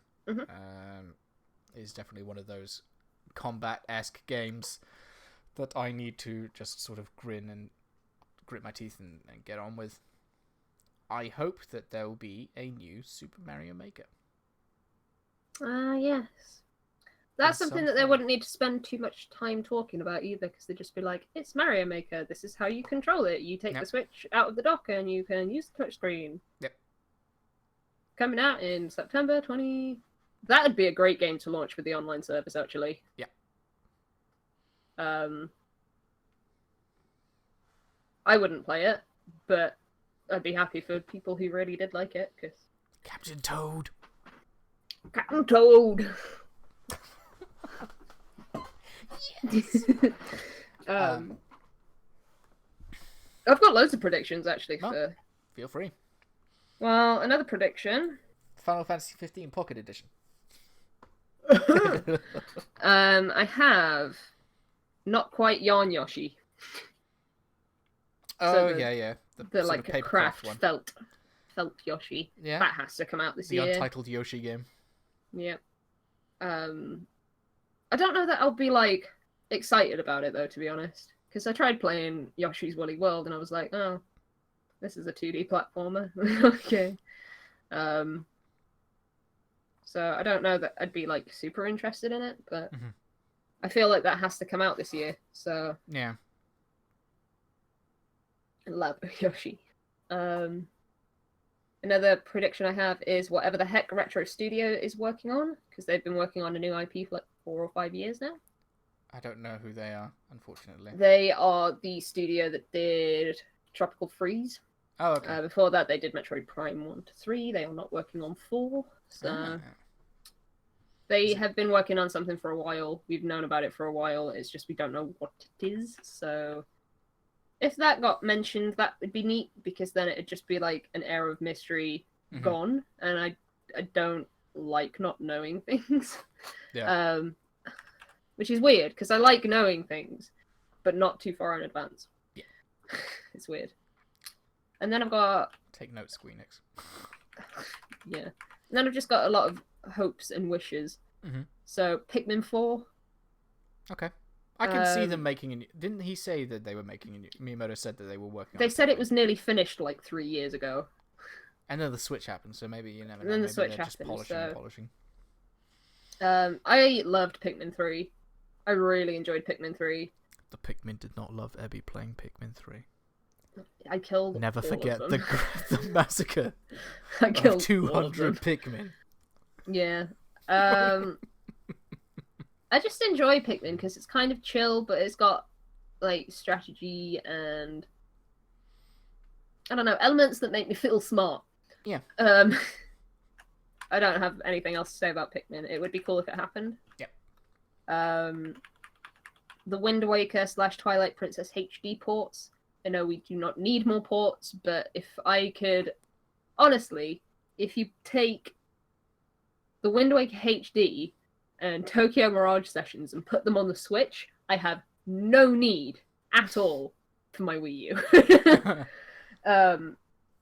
Because like the only game I have left to finish on the Wii U that I'm interested in finishing is Tokyo Mirage Sessions. Mm-hmm. So it's just like the Wind Waker is such a good game. I'm not that bothered about Twilight Princess, but I figured I'd include it in my wish list just to cover me bases. Mm-hmm. And then I want some kind of mention. I know absolutely 100% this will not happen. Monolith Soft's new IP. I only just finished Xenoblade. Be patient. I know. I just want to know a little bit about it because the concept art that they've had posted on their website for a while looks amazing. Okay. And then the last two, one of them has been on my wish list for every E3 since I started watching E3. F-Zero. Oh yeah, F-Zero maybe. I don't understand why they want to iterate on F-Zero. Just make some new tracks. Make it so that we can have paint jobs on the cars or whatever. I don't care. Just you don't need to constantly put new things into games that just need a new release, and that's why they effed up with Star Fox so bad. Do you think F-Zero's great? much or that there'll be any mention of Switch Online during E3, or will it be held for its own direct a couple of weeks later? They might mention it. I don't think they'll make a big point of it though, because like when you're watching an E3 press conference, realistically, who wants to hear about like online services? Yeah, I suppose. Me, that's who. Very, very few people in comparison to people who just want to know about new games. Yeah. Last one for Nintendo, though. Mm-hmm. Wave Race. I want a new Wave Race game. I want a lot of games that I am currently playing of the indie variety to be on the Switch. I just want everything on that. Basically, if a game exists and I like it, I want it to also exist on the Switch. I have yet to find a game where I'm like, maybe that wouldn't work out. Yeah. Basically, I want everything on the Switch. I was playing Yakuza and I'm like, I want Yakuza on the Switch. Or a game like Yakuza where there's a bunch of stuff to do and it's just short enough that you could do it on a bus ride. Oh yeah, Luigi's Mansion. I think we might get... Are we talking Luigi's Mansion remake on the Switch, or are we talking Luigi's Mansion 3? What was the... I never played Are they 2. remaking... Was it that they're remaking 1 for the 3DS? Yeah, okay. I couldn't quite remember. Why? I mean, it's not a big deal for me because I've still got my GameCube plugged in and I still use it pretty frequently. So, what else would I like? Yeah, basically everything on the Switch, please. Do you think that we'll... Because Spyro's on Xbone and PS4, do you think that they'll bring it out on the Switch as well? Yes, but I don't think it will be on the same date. I think it'll be a couple months later. Because apparently just hitting day and date on the Switch just can't do it. Can't do it. No one can do it. It might be... So... I think that is primarily people responding to Switch success and quickly being like, we need to get this game onto the Switch, we'll start porting it, but obviously it just takes a little while, it throws everything out. I do wonder how much of it is developers, or publishers rather, trying to double dip, if it were. So, you know how people double dip for Switch games because then it's portable. I wonder if they're like, oh, we'll release Spyro on consoles, on like PS4 and Xbox, but then we'll release it later on Switch, and maybe some people will buy another copy of the game just to have it on the go. Maybe. Maybe. I don't know, but I would like to think that there are going to be third-party games at this year's E3, and they're going to be like, and it releases on Switch at the same time, because then I just feel like the Switch was justified a little bit more as a main console, because at the minute, however much I love Nintendo and love the Switch, it's not my main console. My PS4 is my main console, because that just has more games on it. Yeah. I actually have probably more Switch games, but they're more like games you play in short bursts, or I finished them already, or whatever. Yeah. So yeah, fair enough.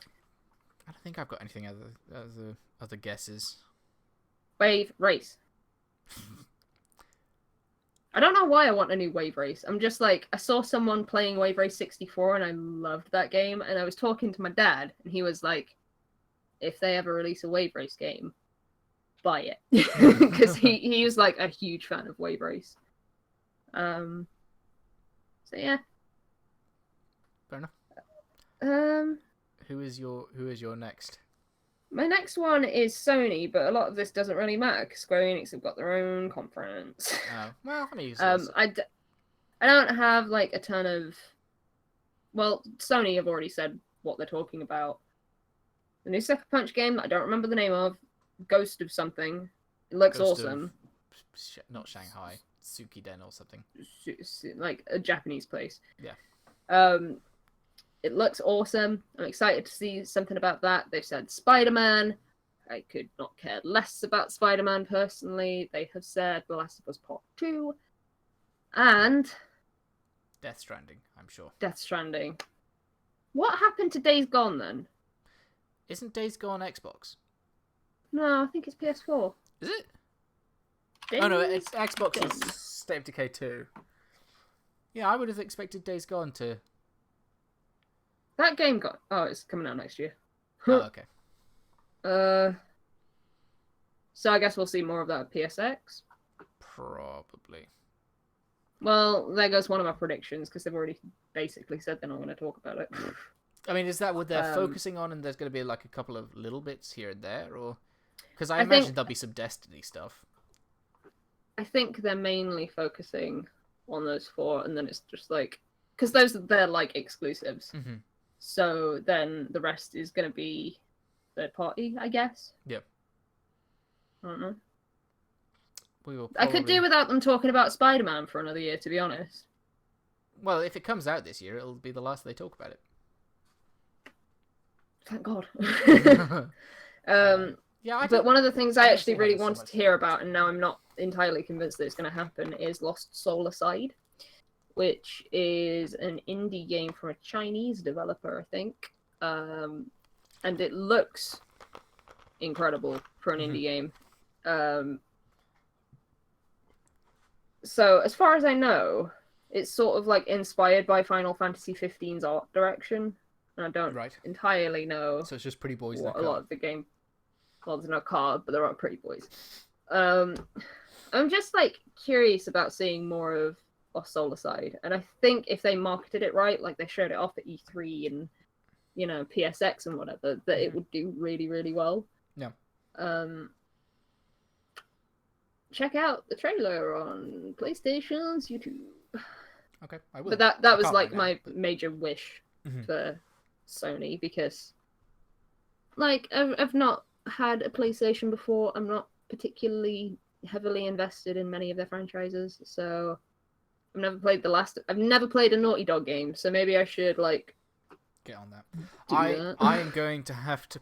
That makes me realize I'm going to have to beat The Last of Us before E3, because some of the stuff has already spoiled the end of it technically. So I really need to get that beat and then maybe post it to you. I don't know if I'm not bothered about playing it, because I already know the story. Oh, do you? Okay. Yeah. So it's Token Rambi, but Final Fantasy 15 looking. Sure.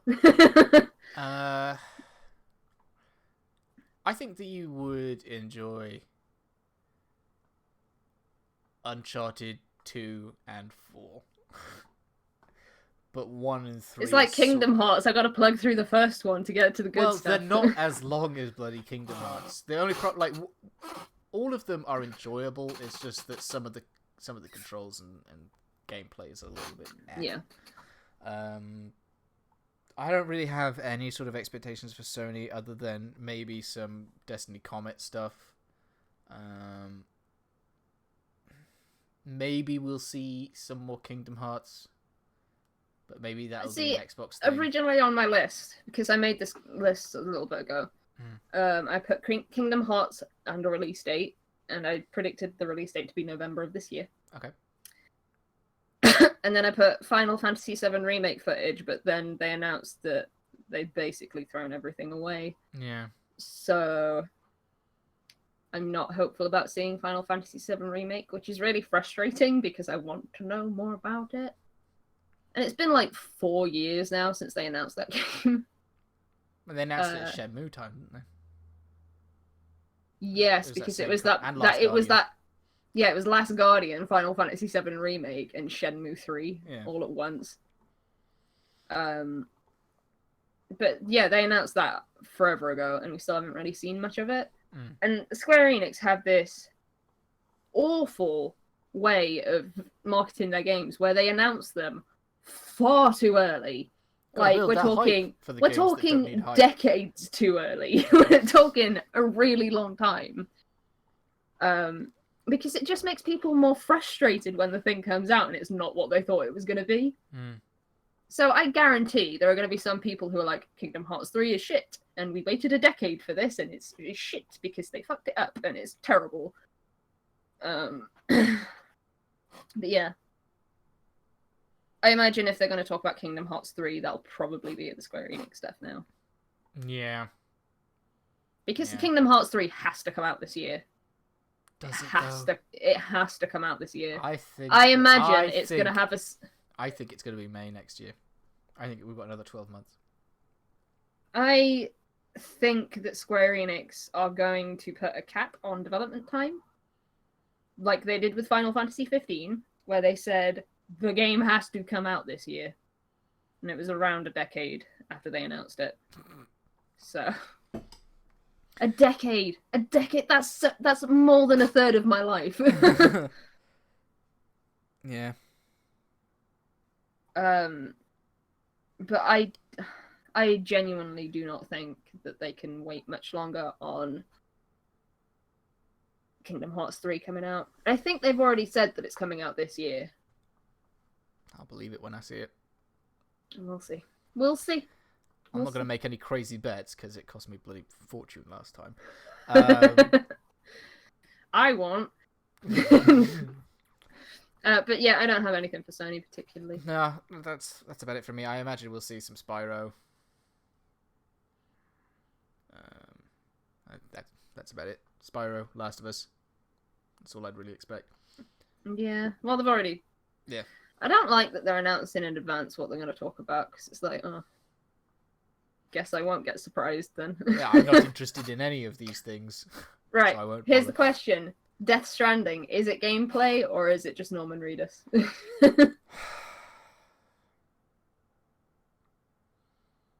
If it's just another cutscene, I am going to start a petition to get that game cancelled because it is not a game. There is no game. It's just a movie. It's just a movie that is being sold as a game idea. I have never been interested in any of Kojima's stuff, but I have never been less interested than I am now in Death Stranding. I was like mildly interested in the beginning with that first trailer teaser thing of like what the hell is going on. And that was what, 4 or 5 years ago? No, that was 3 years ago. 3 years ago. It feels like bloody forever. And I just don't care anymore. I don't think I particularly cared when it first happened. They could tell me that if I bought a copy of the game and played it, it was a guaranteed £1 million in my bank account. I don't think that I would be able to get through it. I'm just that not interested. I could probably manage it for that much money. So yeah, that's all I've got for Sony. Yep. So moving on to third and final, Microsoft. Third and final console, Microsoft. Mm-hmm. I've written down 2 things. Okay. Again, this was a while ago, so I don't know how much of this is still relevant. New Forza showed off alongside an expensive car. Guaranteed. Because that happens every year. Every year. And then we all make jokes like, oh, what if Gabe Newell was in the car? And that never happens. To be honest, the bets on this, like, this is definitely going to happen. The more interesting thing is, what brand of car do you think it's going to be? I think it's going to be a Porsche. Porsche. I don't really know any brands of cars, and the only one I can think of right now is... It's going to be a Kia. A Kia. The only car brand I can think of right now is an Audi. So that is what I am going to go with. Audi was the first one that came to mind, but I can't think of, like, a fancy Audi. The Regalia. That's an Audi. Oh, man. It's not a Tesla. real car, but... everyone in the conference gets a free Model 3. This part, like that part of the conference, every year makes me laugh, and I don't know why. Where they're like, "Oh, a new car," and you know that someone's going nuts about this new car. And I'm just like, "Is it new?" Looks like a car. I'll give you that. It's a car. I'm never going to be able to afford one of those because it's going to cost at least 3 times my entire life's savings. So, yeah.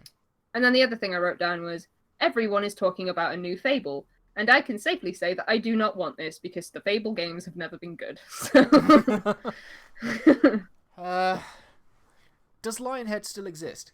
I can't remember whether they got shut down. No, I don't think so. I'll check.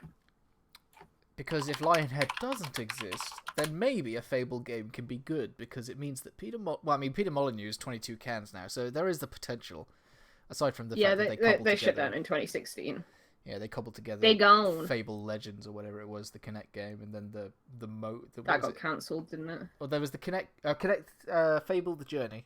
It was the Kinect game, and then Fable Legends, which was the sort of asynchronous tower defensey type thing. Maybe. Right.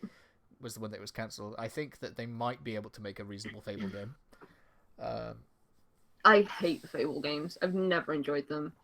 I've played all of 2. Mm-hmm. All it did was try and make me attached to a dog, and destroyed the character that I created.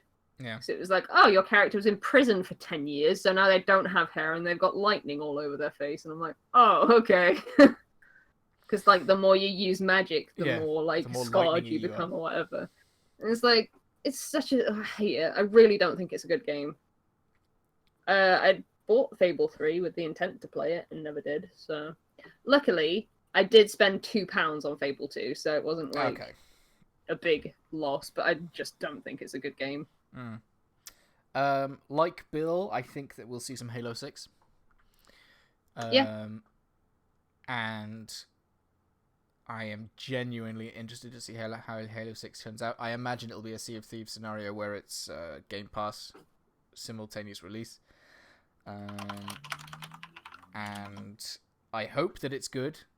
5 was not great, to be honest with you, but I am still half invested in the story, even though it's falling apart a little bit. I would like to see the Master Chief Collection showing up on Games Pass, all fixed and working. You can dream.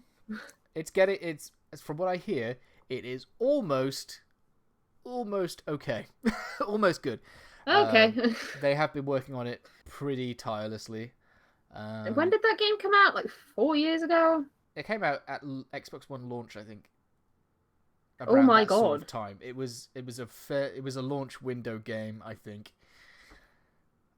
Yeah. The fact that they're still working on it is commendable. Well, at least they care. Yeah. At least they care. I think we'll see some State of Decay. State of Decay's out soon, isn't it? I think so, yeah. So that's why I think we'll see some. Forza. I think seeing more Sea of Thieves content would be good. Oh, because... like the first major expansion type thing. Yeah, I've been watching people play that game. Because I can't play it myself, and it just seems like there's not that much to do. Like, once you've done it, and you've done it a bunch of times, it doesn't really seem that interesting. There is definitely a point where the grind hits you. And I'd say it's about halfway to Pirate Legend, which is level 50 in all things.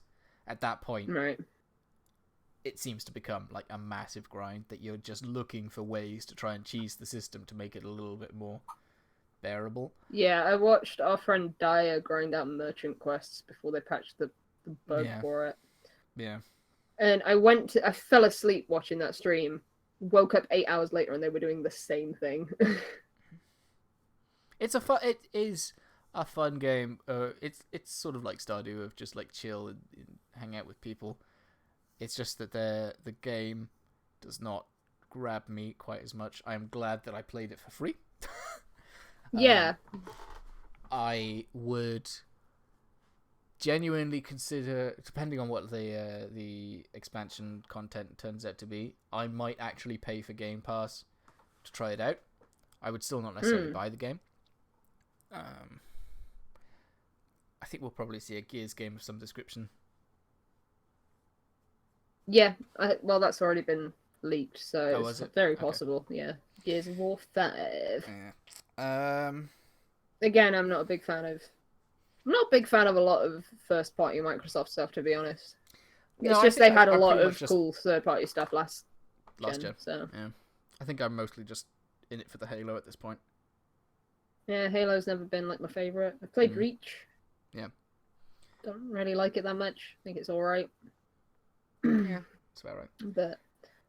But Gears of War has never grabbed me particularly. So I'm hoping that they have something that will interest me. Writer. Yeah. Give me Viva Pinata. That's what I want. What you want is the Rare collection. No, I want a new Viva Pinata. Nah, Rare's too. I don't know how you iterate on that game. I mean, they did. There was a. But I think they could cancel. I think they could cancel. I think they could cancel Sea of Thieves. Just to make Viva Pinata 3, 4, 5, whatever one it is. I don't think you're agreeing with me. I mean, they're pinatas. Yeah, I know. Viva Pinata is a fun game, but I don't know how much you could really do to it that wasn't done already. Sell Viva Pinata to Nintendo. Put Viva Pinata on the Switch. Job's a good one. Yeah, I suppose. But yeah, who do you think is going to do the best out of Nintendo, Sony, and Microsoft? If Death Stranding is actually gameplay, I think that Sony could do rather well, because people are hyped for Last of Us Part 2.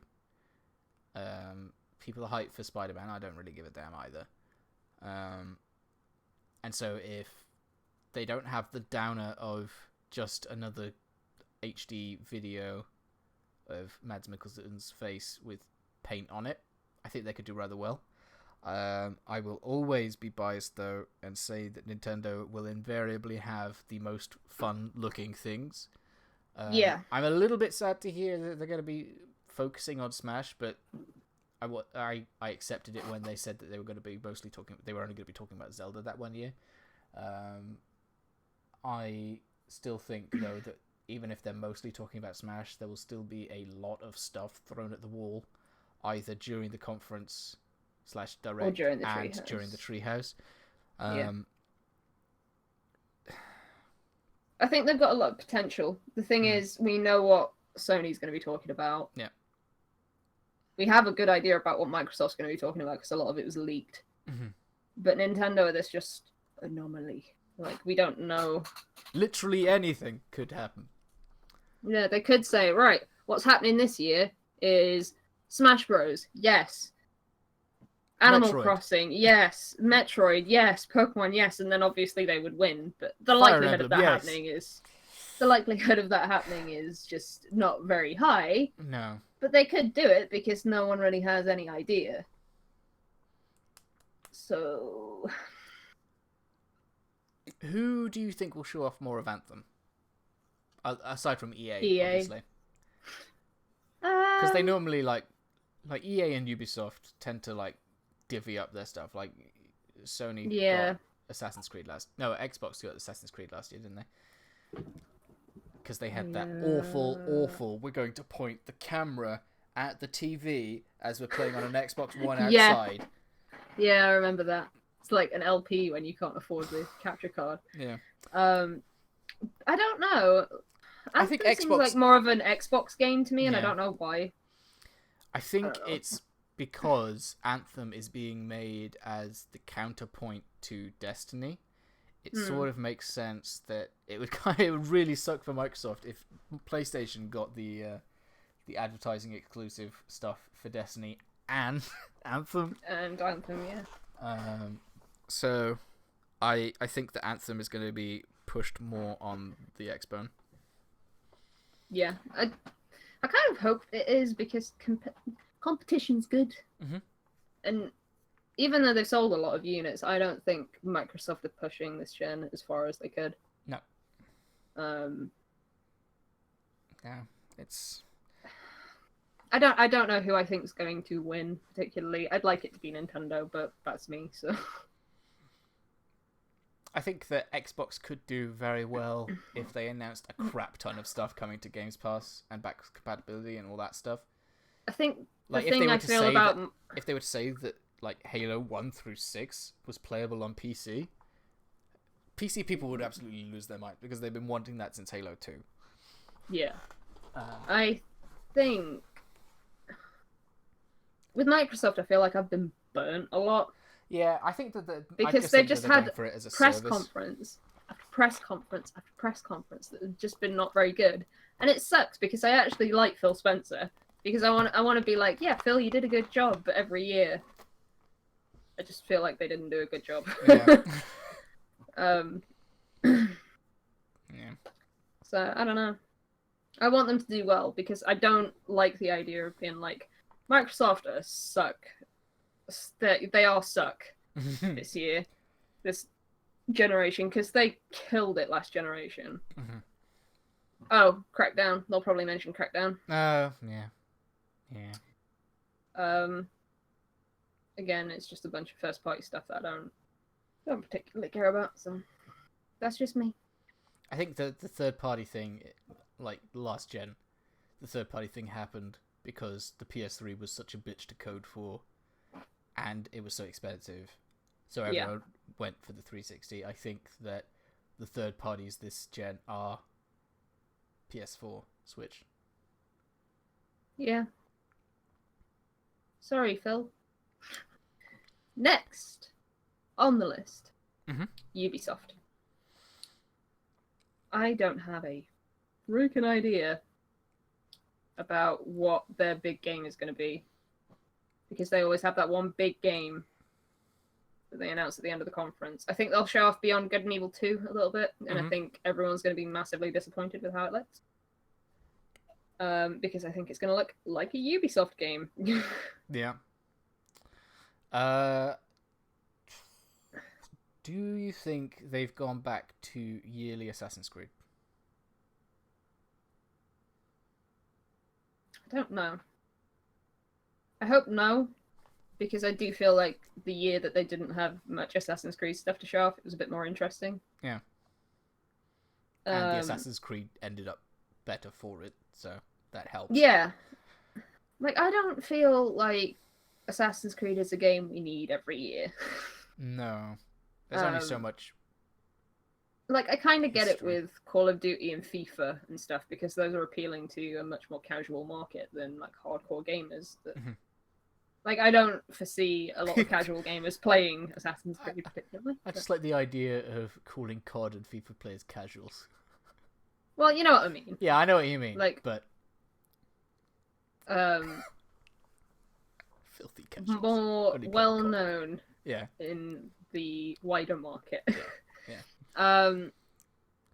I think we'll see the Club 2, or whatever it's called. The Crew. The Crew, The yes. Crew 2. I honestly 2. feel like the Crew 2 released like 3 years ago, and it's not a thing. It's not a thing that's happened. The Crew released 3 years ago. Yeah, the one I'm excited about the most, hearing about the most, is Skull and Bones. Oh, the Assassin's Creed The pirate game. pirate game. Yeah. Yeah. I'm excited about that. Like, here's the thing. I will be excited about that if there is a decent single-player campaign to it. If it is just multiplayer, I'm not bothered. I'm not buying Yeah, it. it did sound like it was going to be like a Guns of Icarus type thing, but on boats. Yeah, which don't get me wrong, Guns of Icarus is really good, but I'd like it to have single-player stuff because unless it's co-op stuff or Overwatch, I don't really play online games. I don't like them. They just stress me out. Like, even Overwatch stresses me out too much. And the only reason I still play that is because I play with like you and Maze and Andy and Dahlia and all these other people that are just so happen to be into Overwatch. Yeah. No one else is going to want to play Skull and Bones with me. I mean, I would if it actually looked fun, because it's like if it's like Guns of Icarus but on water, I'd be in because I really like Guns of Icarus. Well, one thing I would probably recommend people doing is picking up a cheap copy of Assassin's Creed 3 or 4 and trying out the boat combat. You've got to play through the Assassin's Creed bits. Honestly, the naval combat in 3 is so good. I tried to get to the naval combat, but Assassin's Creed 3 got in the way. Yeah, I don't really have many hopes for Ubisoft because last year they were just like, here's Shigeru Miyamoto, rabbits! Alright, it might not happen this year, but do you think there'll be a Mario Rabbids 2? I don't know. I don't know how well that game did. I still struggle to like fathom who that game is for. Yeah. Because, you look at Rabbids, you look at Mario characters, and you think that's a game for children. Mm-hmm. But then you play the game, and the game is hard as nails. Yeah. I can't imagine children sticking through it. I couldn't stick through it. I want to know what the rate is of people who bought the game versus people who finished the game. I did not finish the game. I have not heard anyone finishing the game yet. Andy's finished it. Oh, has he finished? Okay. Andy finished it like the week he got it. But I just got to a point where I'm like, I can't do this. This is too hard. I do not have the capability to finish this map. So I just never went back to it. And it's not because it was a bad game. It's just it was super difficult. Oh, I guess that's all quite well then. Just under 67,000 copies in Japan in the first week, according to Neo. Well, according to Neo, according to Wikipedia. I don't think that the Rabbids are dead. I think that they'll come back in some form. I think they'll definitely do something with them. But I think that there'll be a Nintendo thing with them. I think that they like that partnership. I want to know that guy who is so emotional at his game getting announced last year, I want to know that he's working on something that he cares about again. Because I like that guy. Don't know who he is. I just want him to be happy in all aspects of life. Please don't turn out to be a horrible person, Mr. Guy. Mr. Guy. Yeah, I don't know. I think they will see Division 2, Crew 2, maybe some Skull and Bones. It's going to be a lot of sequels and a lot of things we've already heard about, I think. Yeah. I don't think there'll be anything new. What, like new IP-wise, or...? I don't think that there'll be anything that we haven't heard of before, unless there is an Assassin's Creed game this year. Far Cry expansion. Some DLC for Far Cry, maybe. Because the expansions for 3 and 4 were bonkers, so... Maybe. Maybe. Just maybe they'll do something crazy. Because they had the Blood Dragon one for 3, and then they had Primal for 4. Although I think Primal was its own actual game, wasn't it? Yeah. Well, so was Blood Dragon, but Primal was like properly its own game. Okay. I don't know. I want them to do something good and interesting, but they got rid of Aisha Taylor last year, and I think I'm the only person that was a bit upset about that. Probably. Make a meme. No. That was my best Kratos impression, by the way. No.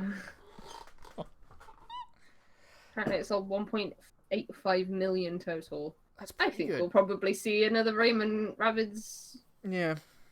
game something. across Nintendo. I think it's because like Rabid Peach was so marketable. Well, yeah, she took. I genuinely think that's why that game did well. Yeah.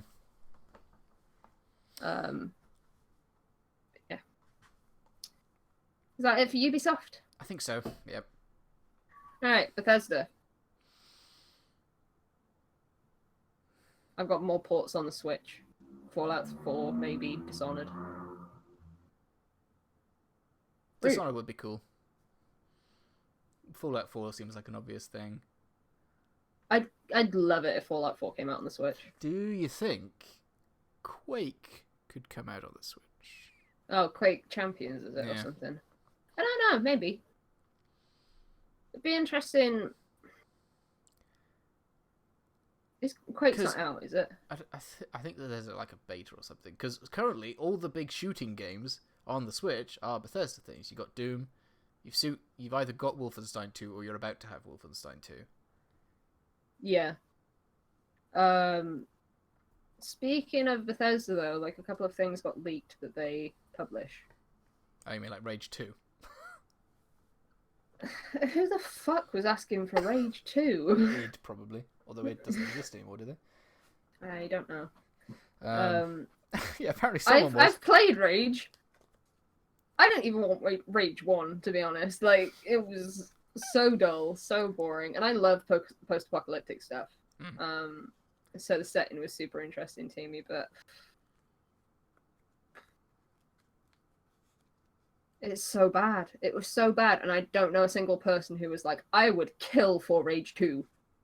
Oh, actually, just because Jack mentioned Monster Hunter, I think that we might see some Generations Ultimate or whatever it's called.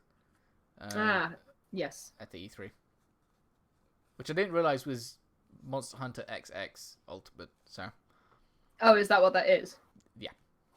Oh, cool. So America finally gets a release of XX. What a stupid name. Yeah. Doom 2 was another thing that was leaked, potentially. Okay. Yeah, I can see that. I would be so interested, not to buy it, just interested in seeing if it came out on the Switch at the same time as the other consoles.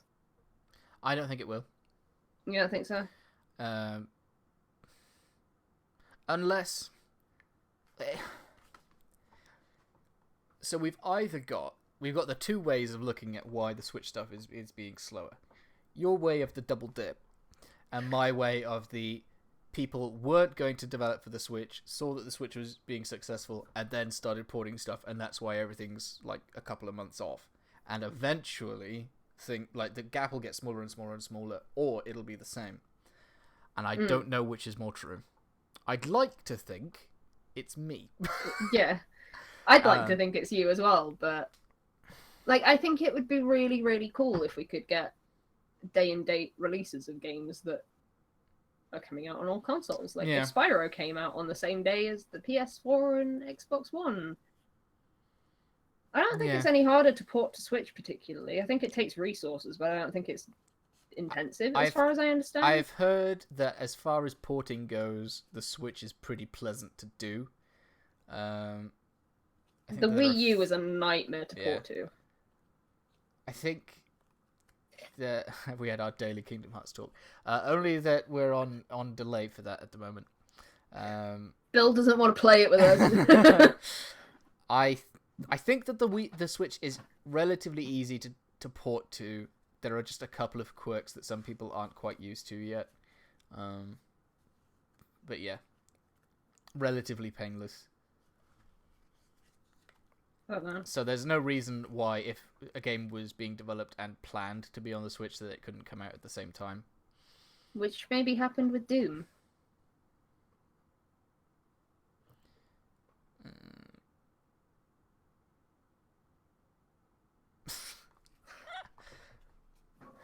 So, do you think there'll be a Prey 2? Not this year. No? Eventually, yes, but not this year. Did Prey come out last year? I feel like it was 2 years ago, but it might have been last year. When did Prey come out? Prey. Game. I'm gonna be one of those people that I did play a little bit of Doom on the Switch. It was a little handheld was a little rough, but it wasn't nearly as bad as I'd necessarily expected it to be. I'm pretty sure it didn't hit 60. I think that they had a constant 30. But I don't think people are jumping to the Switch to be like, yes, this is the most optimal way to play this game. I think they're jumping to it on the Switch because they either only have a Switch or they just like the portability of it. Yeah, the idea of playing Doom on the bus. Because I think if they were like, oh, Overwatch is coming to the Switch, but it's only 30 FPS or whatever, I wouldn't be like, oh, this is going to be the new way that I play Overwatch. I'd be like, I might grab it. Yeah. Because then I'd have it on the go, and I'd have my account with me always. So, I don't know. The shooters seem to be like the prime double dip. Yeah. So maybe they will wait on Doom 2. But I'd be interested in seeing if it does come for the Switch or not. I'd be interested in seeing that sci-fi RPG that Todd Howard's supposedly working on. I mean, Elder Scrolls 6. Skyrim 2. No, he's working on a sci-fi game at the minute. Apparently. I don't think we'll see it. No, I don't think we'll see it. It'd be nice if we did, but I don't think we will. Alright. They've got loads of stuff. Loads. Yeah. They'll probably show off some of the new expansion pack for Elder Scrolls Online, because that's either just come out or just coming out. Yeah, Somerset. Lover. Can't stand seeing anything about that game without mocking the name. I don't know what to expect. I wouldn't have wanted to expect Rage 2, to be honest, but whatever. I hope that they have more to talk about than they did last year. Last year it felt like they were there just because they thought they should be. Oh God, we got up at 3 a.m. to watch that, and it was just like, here's this fun-looking theme park that's got nothing in it. Yeah. Okay.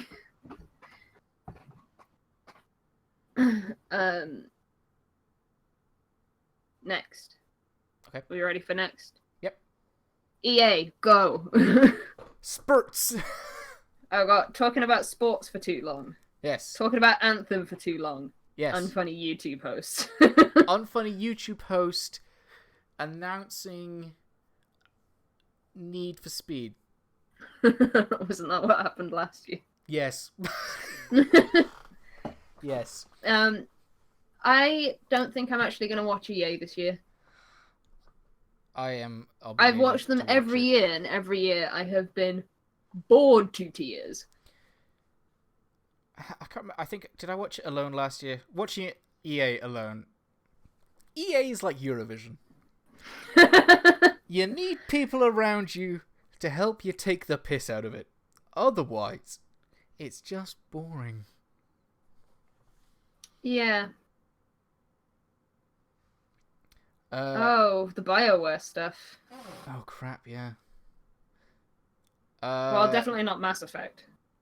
Yes, I've talked about God of War. Yes, I've written it. Yeah, I don't think that we'll see any Mass Effect stuff. I think because BioWare's busy with Anthem, primarily, I think. Oh, are they working on Anthem? Yeah. I think that we will see more indie stuff so that they can say that they're good guys and everything is totally fine after Battlefront 2. Everything's great. Here's this other Star Wars game, and everything's gonna be fine. It's not the visceral one that you all wanted, because we shut them down. But don't think about that. Here's a cute guy with a yarn plush. He's really happy. I'm just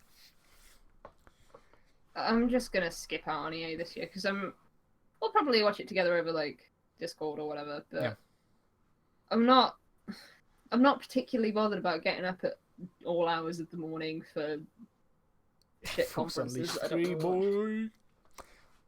Right, I'd be legit happy if Force Unleashed 3 happened, because Force Unleashed 1 was kind of cool. I never Didn't played 2, 2, though. I thought that 2, like, pissed all over everything. Probably. But that whole game series got retconned anyway, so... Oh, did it? Okay. Yeah. Yeah, PC gaming show. PC gaming show. Jesus Christ, there's gonna be everything. I'm gonna bet I'll fall asleep. I always do. I don't know. I've fallen asleep every time I've watched it. Like, every time I fell asleep literally 20 minutes before the announcement of Planet Coaster, which would have been blowing my mind. I sort of like the format. It's sort of like a treehouse, except it's a treehouse and a conference at the same time, which means that the things that you're not interested in take up too much time. Yeah. Whereas, like, with the treehouse, you've got a schedule and you can say, okay, they're going to talk about Mario and Luigi inside Bowser's story plus Nemesis system for 20 minutes. I'm not going to watch those 20 minutes. I can have a shower or a nap, or I can eat some breakfast. The PC show, you've got no goddamn clue. It's like 3 hours long. It overlaps with Ubisoft always. And it could be that there's only 6 games announced, or there could be 300. You don't know. I think they'll probably talk about The Walking Dead, the final season. Yeah, probably. That'll probably get mentioned. Because I think it's not called Season 3. The New Frontier was mentioned at PC Gaming Show. Uh-huh. So I'd like to hear something about that. I'm interested. So that's about it, though. Do you think Devolver will have another one? I hope not. That was awful. I know that they were taking the piss out of E3 conferences. Yeah, I think that was kind of the point. But it was not good. We didn't know what it was, so we were like, right, we've got to wake up for this. Yeah. And it was at 3 a.m. And I thought I was lucid dreaming. I thought there's something wrong. And then all I've got is other stuff that doesn't fit in anywhere. Okay. Overkill's The Walking Dead. This is I want to say an FPS. Okay.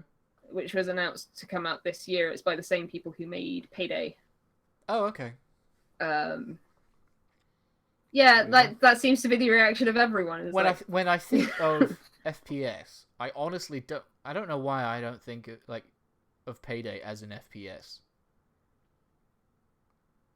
I know that there's shooting in it. Yeah. But I always think that the shooting is not the point of the game. Yeah, I assume that's sort of going to be what this is. Yeah, but it was announced like a long time ago, and it's supposed to come out this year. And so far, the only thing we've seen is a cinematic trailer. So I'm not feeling confident, but I think that could have a place in someone's press conference. It's announced for Xbox One, PS4, and PC, so it could be any of them. Yeah. And the other thing I've got, because I haven't got much, Dragon Quest Builders 2. Oh yeah. Would be nice to see some of that. I would love a date for that. I genuinely would. I love Dragon Quest Builders so much.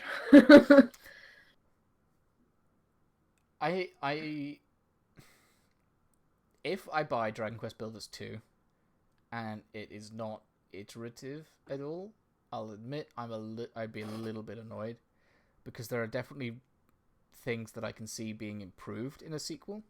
It's got a parachute and water moves. You can make waterfalls now. That's all I know that's different. That's not quite iterative enough, I don't think. Why not? Whilst cool, there are definitely some things... They haven't showed off a lot, I don't think. If the sandbox mode doesn't let you build in a massive area, I'm gonna be pissed. Yeah, I'd like a bigger place to build. And I'd like it to... Like, you can build outside of it, it doesn't matter, so there's no point in doing it. Yeah, other than for aesthetics, but no one will use it. It'll be, dead. So yeah, and if no one's using it, there's not really much of a point because it's just non-functioning and just there. wastes resources. Waste resources, waste your time, Yeah. disappears. So, yeah, I'm looking forward to hearing more about Dragon Quest Builders because I feel like that game should come out soon. Have they said it comes out this year? I think that last I heard it was Q3, Q4, but I could be wrong. Will be released in 2018. But is that Japan? Probably. Yes. So we might not see it till 2019. Probably. Although, apparently, Dragon Quest Builders on Switch came out nearly a month ahead of Japan. Interesting. But yeah, I'd love to see Dragon Quest Builders on... Well, I'd like to see it come out at the same time as Dragon Quest Builders on PS4. I'd like to see that come out on Switch as well.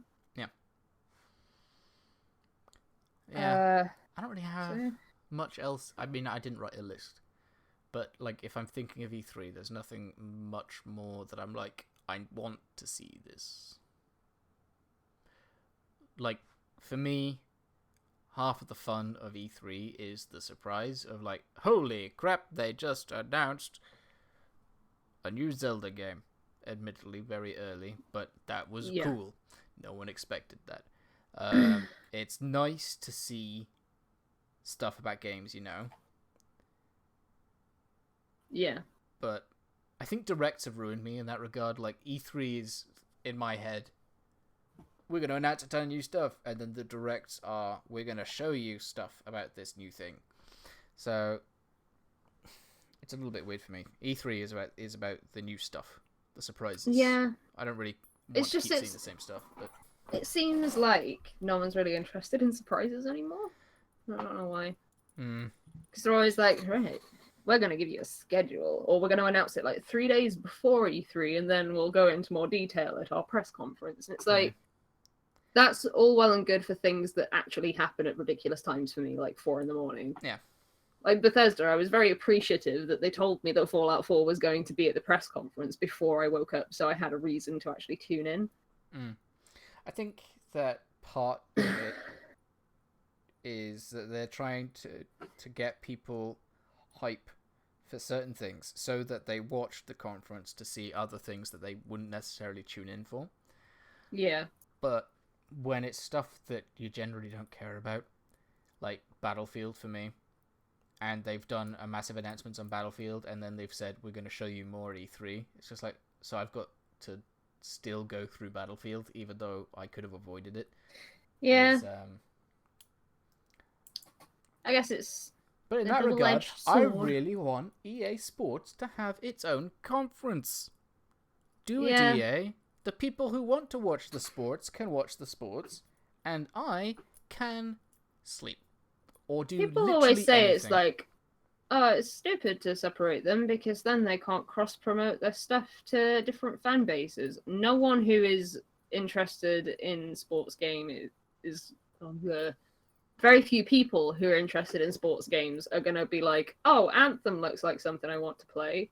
And very few people who don't like sports games because they like their first-person shooters and whatever are gonna be interested in watching Pele talk for 20 minutes about football, and no one knows who Pele is if you don't watch football. So, like, I mean, it's very easy to do. Say that EA gets an hour normally. You say, okay, the first half hour is gonna be, or 45 minutes or whatever, is going to be non-sports stuff. You can say, okay, I'm interested in non-sports stuff. I will watch that time, and then the moment that sports stuff starts, I can leave.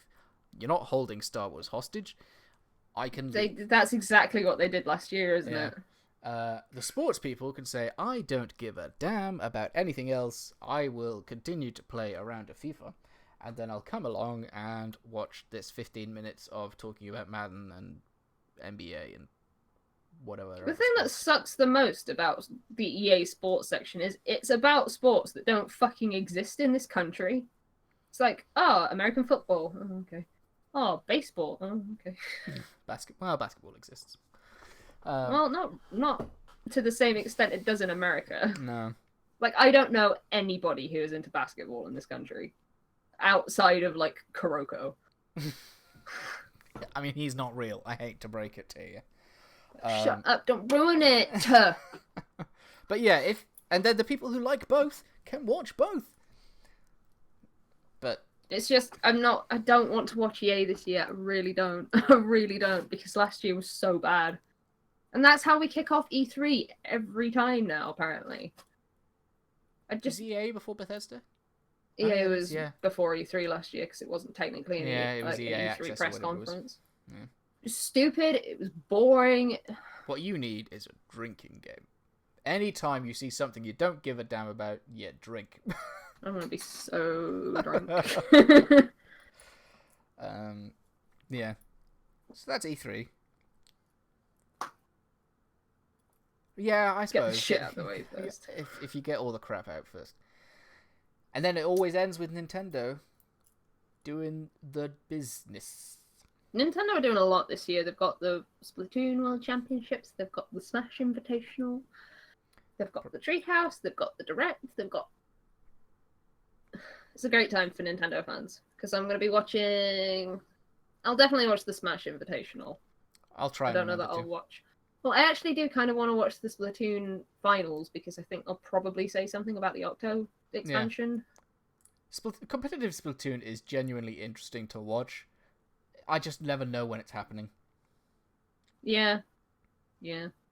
Hopefully we'll actually manage to catch some of it, but... Jack wants you to be dead, just so you know. Jack, why? Or well hydrated, one of the two. So yeah, I think that's a... That's it? Yeah, a little bit shorter because there's no Bill, but seeing as how we have a live audience, why don't we do something we've not done for a long time? Do you have any questions about anything? Can I BRB for a sec while they ask questions? Sure, I'll Can you do that? Can you be on your own? Yeah. Okay. Do you not trust me? No, I trust you. That's why I'm going to go. Okay, cool. Bye. So it's just me, guys. We'll just laugh at Ellie as she tries to get out of her chair. This'll be cut for audio podcast reasons, but it's just me chilling with you guys. I'm sorry that it's, like I said, we're still not used to the idea of having a chat going alongside and trying to it's like Twitch, trying to balance talking to the chat and addressing the chat, but also not having half a conversation. So maybe we should try and do this a little bit more often. I don't know, but yeah. If you have any quick questions about the stuff that we've talked about, or about stuff that we haven't talked about that you wish we did, then do let us know. I can say that in regards to the Kingdom Hearts book club thing, we are definitely struggling through Kingdom Hearts 1 at the moment. It's really hard to get through that game. We are genuinely trying to bring ourselves to do it, but it's not easy. Like a little bit of background stuff, and maybe I'll cut this as well. Like, the idea of the book club was to help us, clear out a backlog of stuff that we've had, like way back when we all played a chapter of Had a Little Boyfriend, and we thought, what better way to get us to actually play Kingdom Hearts than to say we're going to play it regularly and talk about it regularly. Unfortunately, the game sucks. So it's sort of like, well, maybe we should have started with something else and been a bit more invested in the idea of the monthly book club, or whatever we called it. It's obviously not a book, but and thus we would have been able to say, okay, we have this segment or this side show that we want people to watch, and people are enjoying us doing this thing. We now have to play Kingdom Hearts. So we're in a bit of a stream it once a month. three people streaming a JRPG is an interesting proposition. I guess it could be something of saying that, for example, I play it and stream it and screen share to Bill and Abby, and we all sort of play through. I play through the game, but we're all experiencing it. I suppose that could work. Could be an idea. I don't know whether Abby's been hearing this through her magic headphones or not. Magic headphones. Yes. Okay. Yeah, that might be an idea. It's a little bit challenging to get a hold of Billiam these days. Bill's got non-general commitments and stuff. has a life on non-general permadays, but might be worth posting it to him. He might be more into the idea of laughing at my misery playing the game than playing through it himself, and we can still then talk about like the story stuff. I don't know. Well, the original Kingdom Hearts is a slog. Yeah. I got to Deep Jungle. Mm-hmm. Deep Jungle is one of the worst things I've ever had to troll through. Whatever. Troll. Yeah. Through. Sorry, I'm out of breath. In my life. But I did watch a video because I am interested in playing Kingdom Hearts 3 because that game actually looks fun. Mm-hmm. I did watch a video that was like, right, here's everything that you need to do before Kingdom Hearts 3. Yeah. Because Kingdom Hearts 3 is not a game that you can just jump into. You have to play everything beforehand. Yeah. And they were like, well, if you don't like Kingdom Hearts 1, just watch the cutscenes. And then jump into whatever the hell one is next and try that one. If you don't like that one, just watch the cutscenes. Dreams by Sleep or something, isn't it? Oh, is it 365 days over? 365 over 2 or something. I don't know. It's stupid. It's a stupid series. And I'm desperately trying. I like that idea, but I don't think my internet would let me stream. Yeah. And it require Bill to play the game at some point. I think you might play 2. I think that we might just say, you know what? No, we'll keep just general chatting, and then I can sort of cobble it together. And if not, then we'll say this is the end. But it's because it's nice to have just a general chat with people. General chat. Now we're finished about E3.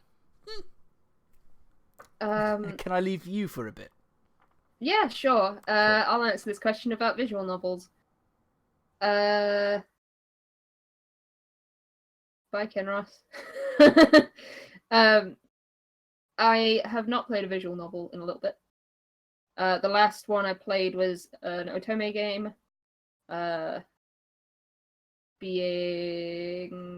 It's called Wilder. It's an indie game. I don't play a lot of Japanese visual novels, to be honest, because they don't localize the ones I want to play. I did just pick up Hakuoki on a sale. I got it for like £6 or something ridiculously cheap. Oh, apparently I'm running low on disk space. Oops. I kind of hope the Audacity recording works. Yeah, so I haven't really been playing a lot of visual novels lately. I've just been playing the odd indie one because they're usually nice and short. Have a cutscene viewing party. I think there are a couple of Kingdom Hearts games that have been cut down into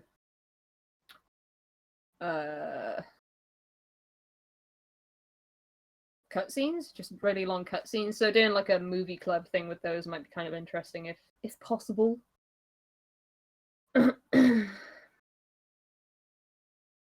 What are Cam and Alan looking forward to? I actually don't know. Haven't really spoken to two of them about much entertainment stuff lately. So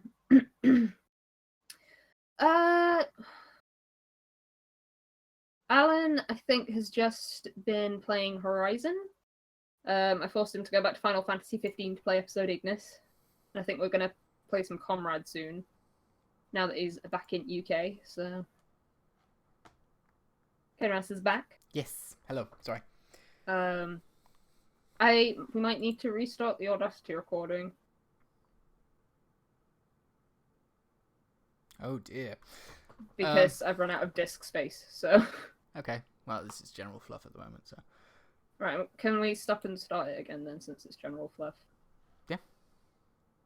Because I clearly need to do something, because apparently I've run out of disk space, and I'm not quite sure why. What episode are we? 41.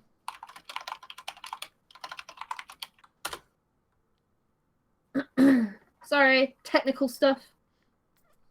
It happens. Oh, God. Okay, it's saying that my disk is just full. So I can't do that. In Memento. Sorry. Por favore. I genuinely don't know what's on my C drive. So. Oh! 1.2 megabytes free. Oh dear. Empty your recycle bin. There's nothing in my recycle bin. I will say, though, that the issue of cutscene watching parties is... well, I guess if it was streamed, it's a problem. But if we did it to ourselves, it's not a problem. But companies don't like that. They really don't like that. Although, now that we're not being monetized anymore, we can do whatever the hell we want. Screw content IDs. Really doesn't matter, to be honest. No. We can do whatever we want. We don't have to worry about being demonetized or whatever. I guess copyright strikes are a big deal, but... Yeah, but... Content IDs, who gives a damn? Not me. Just one new subscription and we'll reach 400 subs. I guess I should resubscribe. What the hell is that tool called that, like... Space Sniffer. C Cleaner. Yeah, there we go. Thanks. You're welcome. Well, if anyone is somehow lurking in the chat and not subscribed, feel free to smash that like and subscribe button. And you get more content just like this. Sometimes a little bit better. Google Chrome needs to be closed to clean the internet cache. I guess bye chat. I'll be back in a minute. Temporarily goodbye chat. It's just you and me, chat. As long as it doesn't make me close Discord, I think I'm good. Yeah. Hit the bell icon to join the squad. What does the bell icon even do? It gives you notifications. Those things. Yeah, it gives you notifications that, you know. People have gone live or a video has gone up, I suppose. Yeah. Okay. Alright. Did that clean up any space? I might be able to save this now.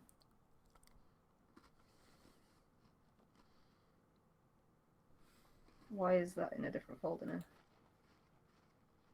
I'm scared.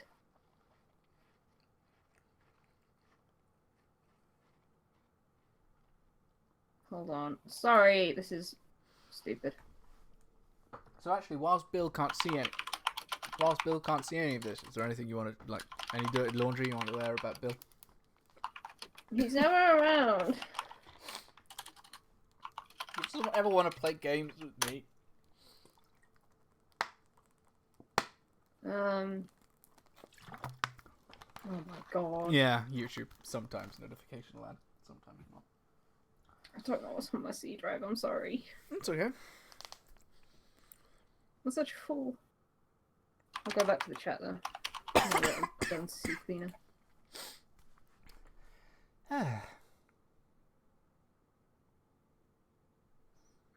Alright, oh god, it signed me out of everything. Yeah, of course it did. It cleared your cache. Oh, now I'm logged in on my friggin' other channel. What, ABLP? Nah. the other channel. Okay. Oh, man. This is the part where probably Bill would be talking about other stuff that we've got going on that is being unfortunately held up. Just like D&D. Bill, come back. Yeah, D&D's being held up, unfortunately, but that'll come in time. D&D has actually been held up by Avengers, primarily. Yeah. Thanks, Avengers. Bloody Avengers. If you wanted us to play D&D, you could blame Avengers Infinity War for coming out. Do you think that... I might actually save that question for when Abby's able to record again. I've not been watching any anime for so long. I am one of those filthy casuals that pretty much only was watching stuff because Okko was doing Okko's thing. I am the sort of person that struggles to do anything if there's not a purpose behind it. I very rarely do things for fun. Same. Like, solely for fun. Like, if there was a new season of Log Horizon or something that I cared about, I'd watch it. I got like halfway through Kino's journey, and I just suck at weekly. I can't do weekly unless there's a reason to do so. I have no idea what's taking up all the room on my stupid drive. Use Space Sniffer, it'll tell you.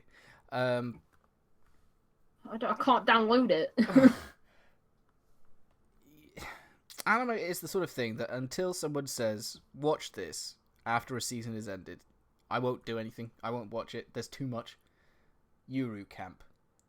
I love Slice of Life. Slice of Life is my slice of jam. You slice jam? Sure, if it's cold enough. Yuru Life. Yuru Camp. Yuru Camp. Let's have a look at this. Yuri. Laid Back Camp is a Japanese manga series by Afro, serialized in Hobanashas. Might as well have just carried on doing whatever. Do you have any game you could delete, Abby? No, they're all on my E-drive, so I don't know. Just watch old series or wait for a season to end. Yeah, I mean, that's what I do, but there's so much old stuff, and like, I am a binge. I binge watcher. If I will watch everything in like a day if I can. And it's just that there's no one been telling me what to watch. I'm aimless. Saws. What for not telling me what to watch? Yeah. It's not your fault. It's just generally. I've not watched Made in Abyss. Apparently, I'm building a bloody anime list now. Alright, let's write this down. Do it. We got Yuri Camp. We got Made in Abyss. Good. Made in a biscuit. This will all go as comedy gold on my anime channel that I've had for 3 years. Yes, I would love recommendations, non-binary.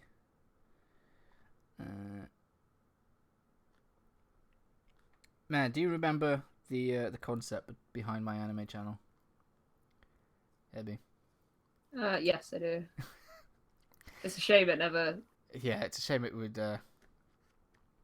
never took off. So I may as well say, you may have seen like that one bit of art I have of myself, which is me in a suit with like a high leatherback chair and like a glass of Dr. Pepper.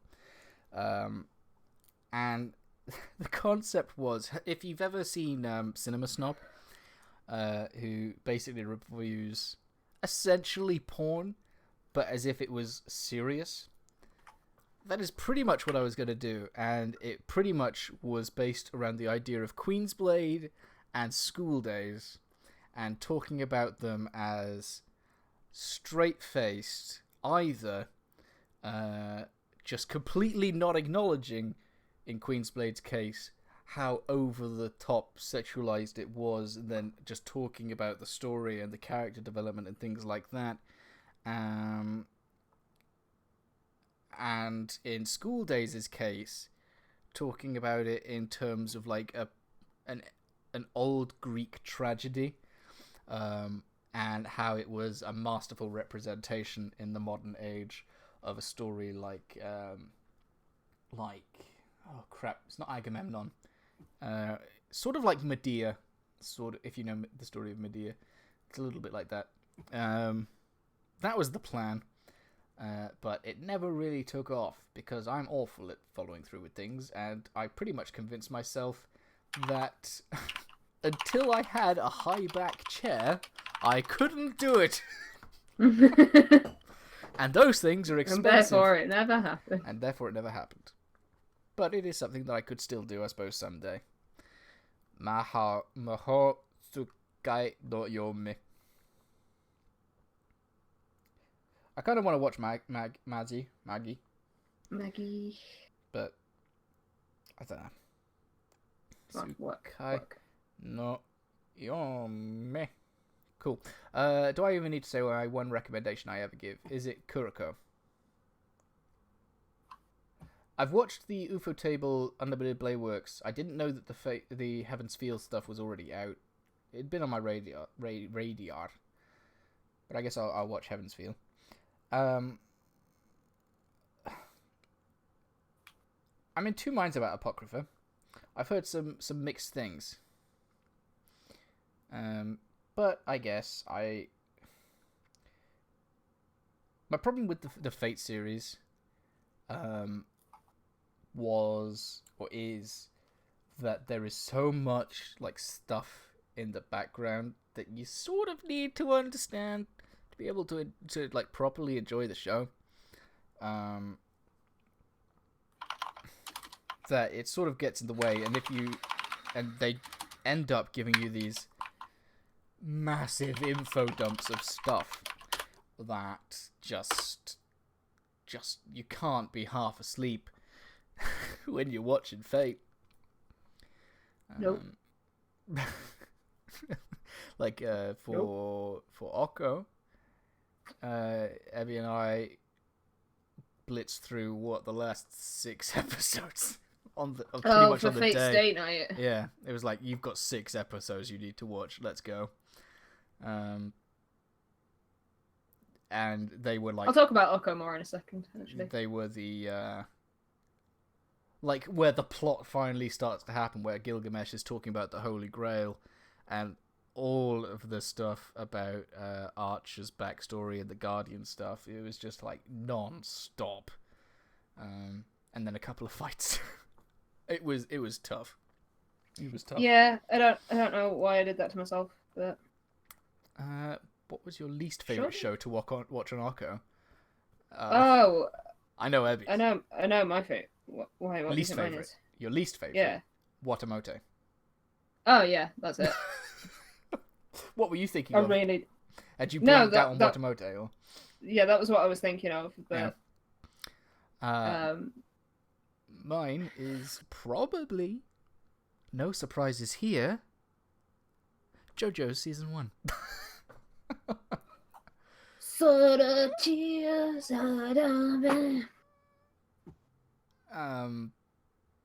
are parts of JoJo's that I found to be a bit much, but right.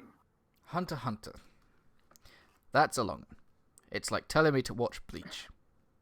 Right. And when people tell me to watch Bleach, I kind of just want to drink it. Okay, so if I don't save the... Okay, I've got enough disk space now, because it just wouldn't let me export it. I've got enough disk space for us to record for another 5 hours. Okay. So we're good to start again? Yeah. Give me one moment. We'll hit the record button. You ready? Yes. Scene stuff. 3, 2, 1. There we go. Magic. All done. Right. I am going on the Type Moon stuff. Like, I am interested in that world. The bits of the wiki that I've read are really interesting, and I want to get into it. But like Kingdom Hearts, it's so impenetrable to, like, at least with Kingdom Hearts, you've got a bloody disc that has everything in order and you know where you're supposed to go. The Type Moon stuff, it's just impossible to know where to go. Yeah. So. Right. What was asked? The least favorite show to watch on Okko Watamote. Was Watamote. The one that Kobayashi's Dragon Maid. I did start watching that. I enjoyed it. it sounds like eventually within the next year, Oko will come back in some form or another. So keep an eye out, because I sure as hell can't watch long-running shows anymore. Yeah, as a side point, today is fibromyalgia and ME/CFS Awareness Day. I have both of those things, so y'all should be aware. Be aware. That's the point of it. But because I've got fibromyalgia, this is a side note, but it makes it difficult for me to focus on things for a long time. So I've basically come to the conclusion that I can't watch anime if I'm having a bad day. It's just not a thing I can do. I can watch it, I just won't keep it in there, and I won't remember. So I would be the worst host on Orko if I wasn't already. So I don't know. Do you remember the time that I was on there? Twice. You were on there for Yona. Yeah. What was the other one you were on for? Not Black Butler. God, what's his name? The Doctor Man. I think it was the last episode. Blackjack, the last episode of Orko, I think. No, the last episode of Orko was... Oh my god, what show was that? Haikyuu? Oh, yes. Yeah. Was it? Something like that. But, yeah, neither... I don't think that I'm a good host in general, either on this or an Orko. I've been doing this podcast thing for... Like, you'd have thought that after, 2 years that I've been here now, that I'd be better at it. I'm not. I'm really not, in my opinion. But I've not heard. In my opinion, you're wrong. Well, thank you. I've not heard any complaints yet, so other than from myself. No one said kick Kinross off, so we've kept it. But the reason that I wanted to get this recording back up and going was because a while back, Neo asked, "Do we think that Microsoft and Sony is going to jump on the Switch bandwagon?" And I hoped that he meant, do we think that Sony and Microsoft are going to release stuff on the Switch? In which case, I would be bloody hype. But I think more likely is they're asking, do we think that they're going to make a hybrid console? I don't know if Nintendo's got a patent on it. What, on the idea of a hybrid? I don't think so. I don't know. Like, I can't say I'd be particularly interested if there were, and I don't know why. I mean, if they were thinking about it.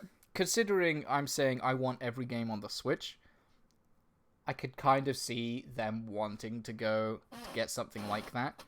But I think that they've gone they're too far now into we are trying to be like a PC level device. We're not trying to get into the portable market. You can't really have both. Well, PlayStation tried with the Vita. With the Vita, and the Vita sort of worked, but in Japan they did. In the West, I don't think that they're ever going to bother with like a hybrid. It's not in their interests, I don't think. Yeah, I think I'd be inclined to agree. Here's the order. Yeah, having like Yakuza on the go would be a dream come true. And yeah, like RPGs and stuff, Nintendo, as it currently stands, do not have enough RPGs on the Switch. No. Which I imagine will change with time. It's just if you're playing them as they come out, then eventually you're just going to run into this dry spot, sort of like we're having now, where they don't have any big RPGs on their console. Because like everyone who's interested in playing, well, yeah, because we've been waiting for Octopath pretty much since Xenoblade came out, as far as I can think. And I don't think there's any big RPG franchises that they particularly have in their pocket, aside from Xenoblade, which I could see Xenoblade X getting a port. Would I buy it? Probably not. Because I really don't like that game. No. I know some people really, really, really loved it. It's just I was not one of those people. If they put the original Xenoblade Chronicles on the Switch, hell yeah. I'd be down to play that again. I love that game. It's just I really don't want to play my 3DS right now. Yeah. So, I'd like more RPGs on the Switch, because I'm I'm a big RPG fan. It doesn't even have to be JRPGs. Western RPGs would do fine. I think it's weird to think that the Switch is actually only like 15 months old. Like, it feels like it's been out for a lot longer, and so when we're saying that there's not much in the way of RPGs out, it's like, well, it has only been out for 15 months. And we've got 2 pretty massive RPGs on it in the form of Zelda and... well, 3 if you include Skyrim. Zelda and Xenoblade and Skyrim. And soon to That's be why I'd be very excited if they were like, Fallout 4 is coming to Switch, because then that's just one thing that I can... take with me on a long train journey, do a couple side quests, just chill out a bit, do some base building or whatever it is I want to do. But I would like more RPGs on the Switch. I'd like more everything on the Switch. Well, yeah, I'd like everything to be on the Switch, but in a realistic world, I'm like, give me some Fallout, get some JRPGs on there, more Dragon Quest. Like, I'm excited about Dragon Quest. Forget the number. Heroes the one that's 2 or whatever. No, Is it 12? Good God, what is it? 12? It might be 12 or 11 or 12, something like that. Yeah, I'd like something. Well, that is going to happen on the Switch. It's just happening much later, apparently. Yeah. 11. Okay. I've not played anything past Dragon Quest Builders and Dragon Quest. What the hell game is that called? The one on the Wii that was motion controlled. It wasn't very good. Something about mirrors. Never played it. Those are the 2 Dragon Quest games I've played. But the new one looks interesting, and I've always been sort of a bit taken by its art style and stuff, because it's Akira Toriyama. And even though I'm not a massive Dragon Ball fan, I've been a very big fan of his art style, because it's very 90s, I guess. It's just appealing to me. Don't really know why. It's a very clean art style. Yes, indeed, it is. Yeah. Were there any other questions that I missed? Not really. We were just talking about anime. Oh, okay. Personally, I've been half trying to push that we branch out into the anime department, but it's trying to find a way to convince Abby and Bill that we can do something a little bit different that isn't just Oko again, or any other anime-related thing on the internet. Plus, anime as an industry or as a fan base can be a little intensive. Yeah. It's whether to bother trying to get into that, but like I said, I struggle to do things for no reason, and when there's stuff that I'd like to do, like watch anime or read manga, or I'm getting into comics now, it's nice to find a reason to justify the time and the money. Yeah. But it's hard. It's hard to come up with reasons and like styles. I've thrown a few ideas around, and none of them have really gotten beyond. We can make 2 episodes of that thing before it sort of dries up. Yeah, we've got a document of ideas of stuff for this channel in particular. So some of it should be out in between this episode and the next, hopefully. I've said it now. Should be made during the time, whether it gets well, one of them is sort of my responsibility to nurture, so no. That all falls on me if it doesn't happen. But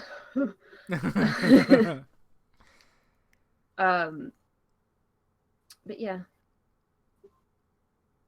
maybe that's worth looking at again. Who knows? I'm assuming this isn't going in the main podcast. I'm gonna chop the bit about the console in. Mm-hmm. So I can answer the question earlier about whether we'd consider doing manga Furoko alongside anime. Like a manga pod. No. No is the answer, because Manga Pod exists. And Manga Pod's good. You should watch it if it's not on at 3 in the morning for you, like it is for me. Well, you can catch it up, surely. Yeah, but then I'd have to read manga, and No. there's only so many things I could do in a day. Yep. I had to choose So between many anime, spoons. games, or manga, or Sleep. sleep, or any other hobbies that I had before, and I chose games. So Yeah. hopefully I made the right choice. I just didn't want Bill to stop talking to me. Yeah. Yeah. I'm branching out. I'm going to be going into D&D, which is a different kind of gaming, but Game development. game development. Oh, speaking of game development, has anyone read Blood, Sweat, and Pixels? Oh, he's off. I'm unplugging myself. I can't hear anything. He's off. Bye, Ken Ross. Hada. Yeah. I'm assuming that was a cheer. I still can't hear you. Yeah, there we Can you go. hear me now? Yep. Yeah. Blood, Sweat, Pixels. Blood, Sweat, and Pixels. By This Jason game, Schreier. like, if you are interested in game development on any level, good God, read the book. If you want, I'm not affiliated. Wish I was, but you could get an Audible free trial. You can download the audiobook of it, and it's read by Prince Noctis. He then goes on to say that Final Fantasy 15's exclusive pre-order bonuses were a bit shit and no one liked them. So, It so is yeah, the Ray first Chase book does I've it. read It's so good. in years. It's a And, great book. Like I think Bill said that he's making a sequel, and there are some games that I would just love to hear about the absolute hell, like Mass Effect Andromeda. What else would I be interested in hearing about? Mass Effect Andromeda would definitely be one of them. There was another one. Like Final Fantasy 15 would be one that would be fascinating to hear about because, Yeah, you know, that game went through some changes. a few changes. Yeah. What was there was another one that I said to Bill would been crap. It might have been Master Chief Collection, just because that was such a colossal cock up on so many levels that it would be interesting to see why. Scalebound. That would be cool. interesting. That'd be cool. It's kind of hard. But yeah, there's there's a few chapters in the book. One of them's about Destiny, like Stardew Valley. Let's see if I can remember them all. There's 10 chapters. Stardew Valley. Yeah. Pillars of Eternity. Yep. Shovel Knight. Yep. Destiny. Yep. Star Wars 1313. Yep. Uncharted 4. Yep.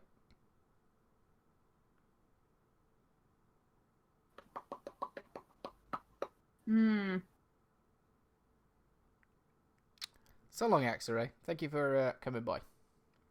Yeah, thank you for coming. Thank you all for coming. Yes, of course. I don't remember the rest of them. Diablo 3, Halo Wars, Dragon Age Inquisition, and The Witcher 3. Oh yeah. The Stardew chapter was my favourite one. Because it was just very interesting hearing about Eric Barone, because he's a fascinating person. I would kind of like...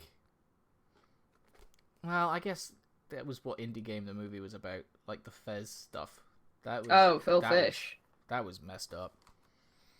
I actually have never seen Indie Game the movie. It is interesting to watch.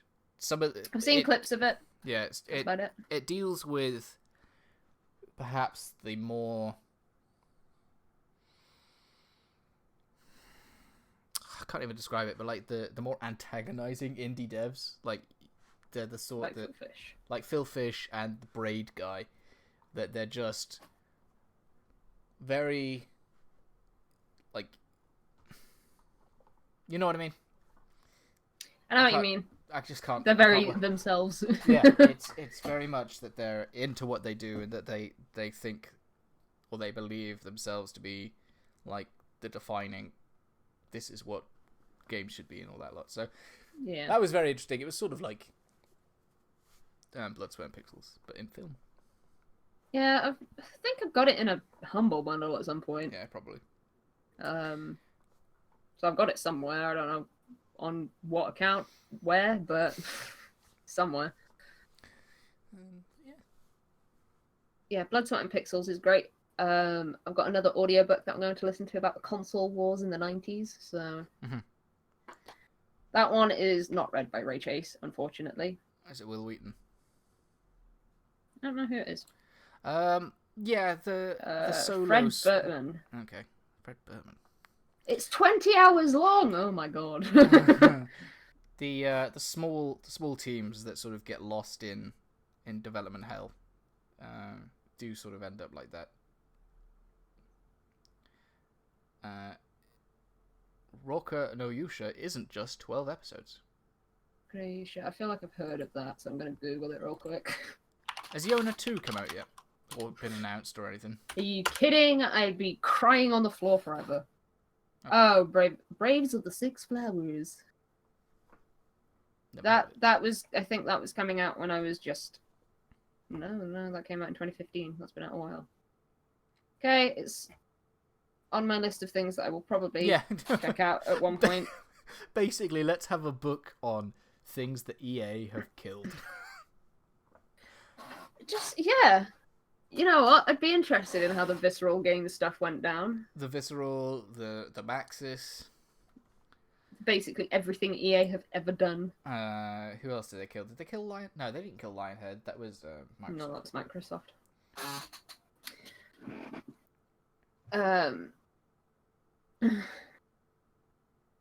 Yeah. Generally, a book on like studio death. Yeah, that'd be like interesting to me. Like what caused. I'd be interested in a book about what happened to THQ. Because they just basically went out of business. Because I guess they started hemorrhaging money somewhere, but I don't know how. Because they had a lot of popular stuff, but maybe they had too much stuff. I don't know. Maybe. Crap, what was it? There was like one big game that I was like, this would be an amazing chapter.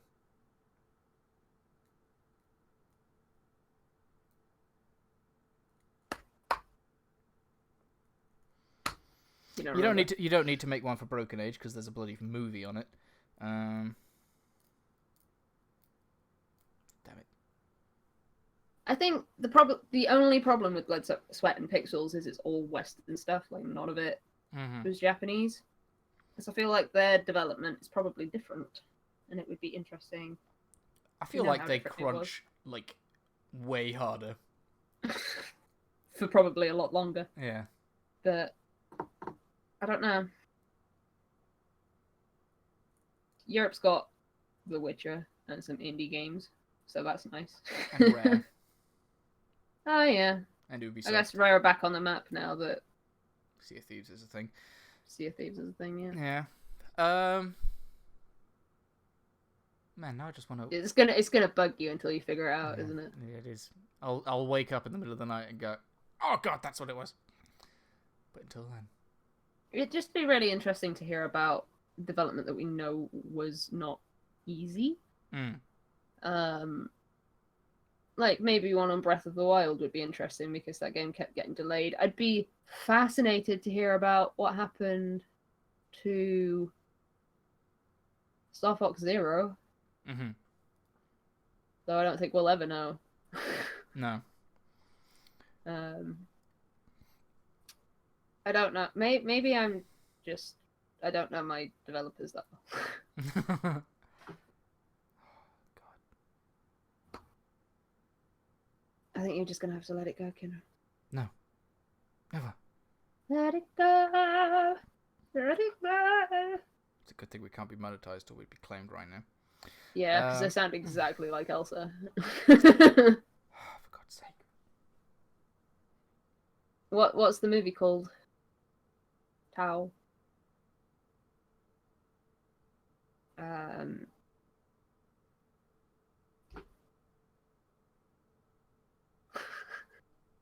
Kinross is gone. He's just...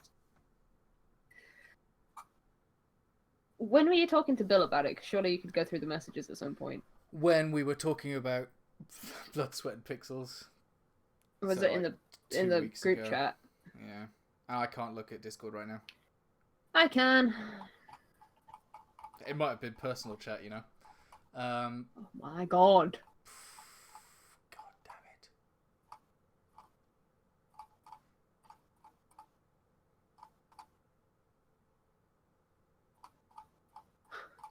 it. This is the stuff that gets cut out of an episode, is when I have a bloody brain block. I can't think of it for like 20 minutes. Can you search in... Yeah, you can search. There's a big search bar at the top.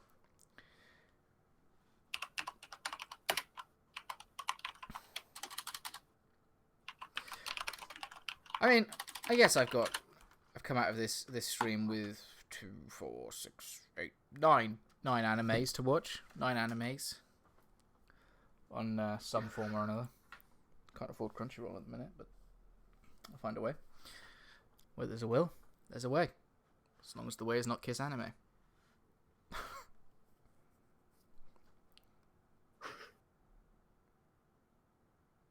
Great book if either of you are interested. Can't read any more of that. Yeah, Rockstar is European. Sorry. What the hell is Hidivi? High Dive. What is that? Is that a new paid thing that I've gotta shell out money for? I can't find it, Kinross. I'm sorry. That's okay. I've given up. I haven't really. What is High Dive? That just sounds like more hassle. Oh, more things to pay for. Ooh, I'm getting a bit tired. I'm getting the urge to play some Stardew. It is getting close to Stardew o'clock. So maybe we should wrap things up. Yeah, if anyone's got any last minute questions. Any last minute things before we vanish until after E3. We won't be doing live streams of the actual conferences like we did so we're doing it like we did last year. We're watching it ourselves and then we'll come back to you with a live stream. We will be live tweeting though, so join us for that adventure. Hopefully the stream will be the weekend of, like, after. But we do want Bill there, so... Yeah, so we want Bill there for once. So it might change. And then we'll be back on the non-live streamed stuff, unless we decide to keep it up. But yes, thank you very much for sticking along for the 3.5 hours or whatever it's been. Thank you. It's been fun. And we always... The stream is nice because it means that we can actually see that people are watching it and talking. Don't forget to smash that subscribe button, hit that notification button. That notification bell. That ding-dong bell. Follow us on Twitter and Discord and all of the social medias. If you're not in the Discord, come to the Discord. It's pinned on our Twitter, I believe. Our Twitter is @PermaPodcast. We're not good at this without Bill. Bill, come back. Bill, is that the right kind of Bill? Come back. Bill. It's up there for you. Bill. He's just glaring at us. He's actually glaring right at you. No, I really didn't want that to happen. It would freak me out if I knew. I'm sorry. But yes, thank you very much, everyone, for coming along. We will be back in some form doing other things. Still plans in the coming weeks. And if that doesn't come to fruition, at least we'll have the E3 wrap-up. At least we'll always have E3. So until then, I will watch some anime and play some We Stardew. hope that your E3s are full of things that you actually want to see. Yeah. And good luck, England, at Eurovision. You've just begun Eurovision, not England, the UK. Good luck to the us. UK has just begun. But until then, thank you very much, and we shall see you in the history. Bye. Bye. Right, now comes the bit where I've got to look over here. I'll awkwardly stay here. It's fine.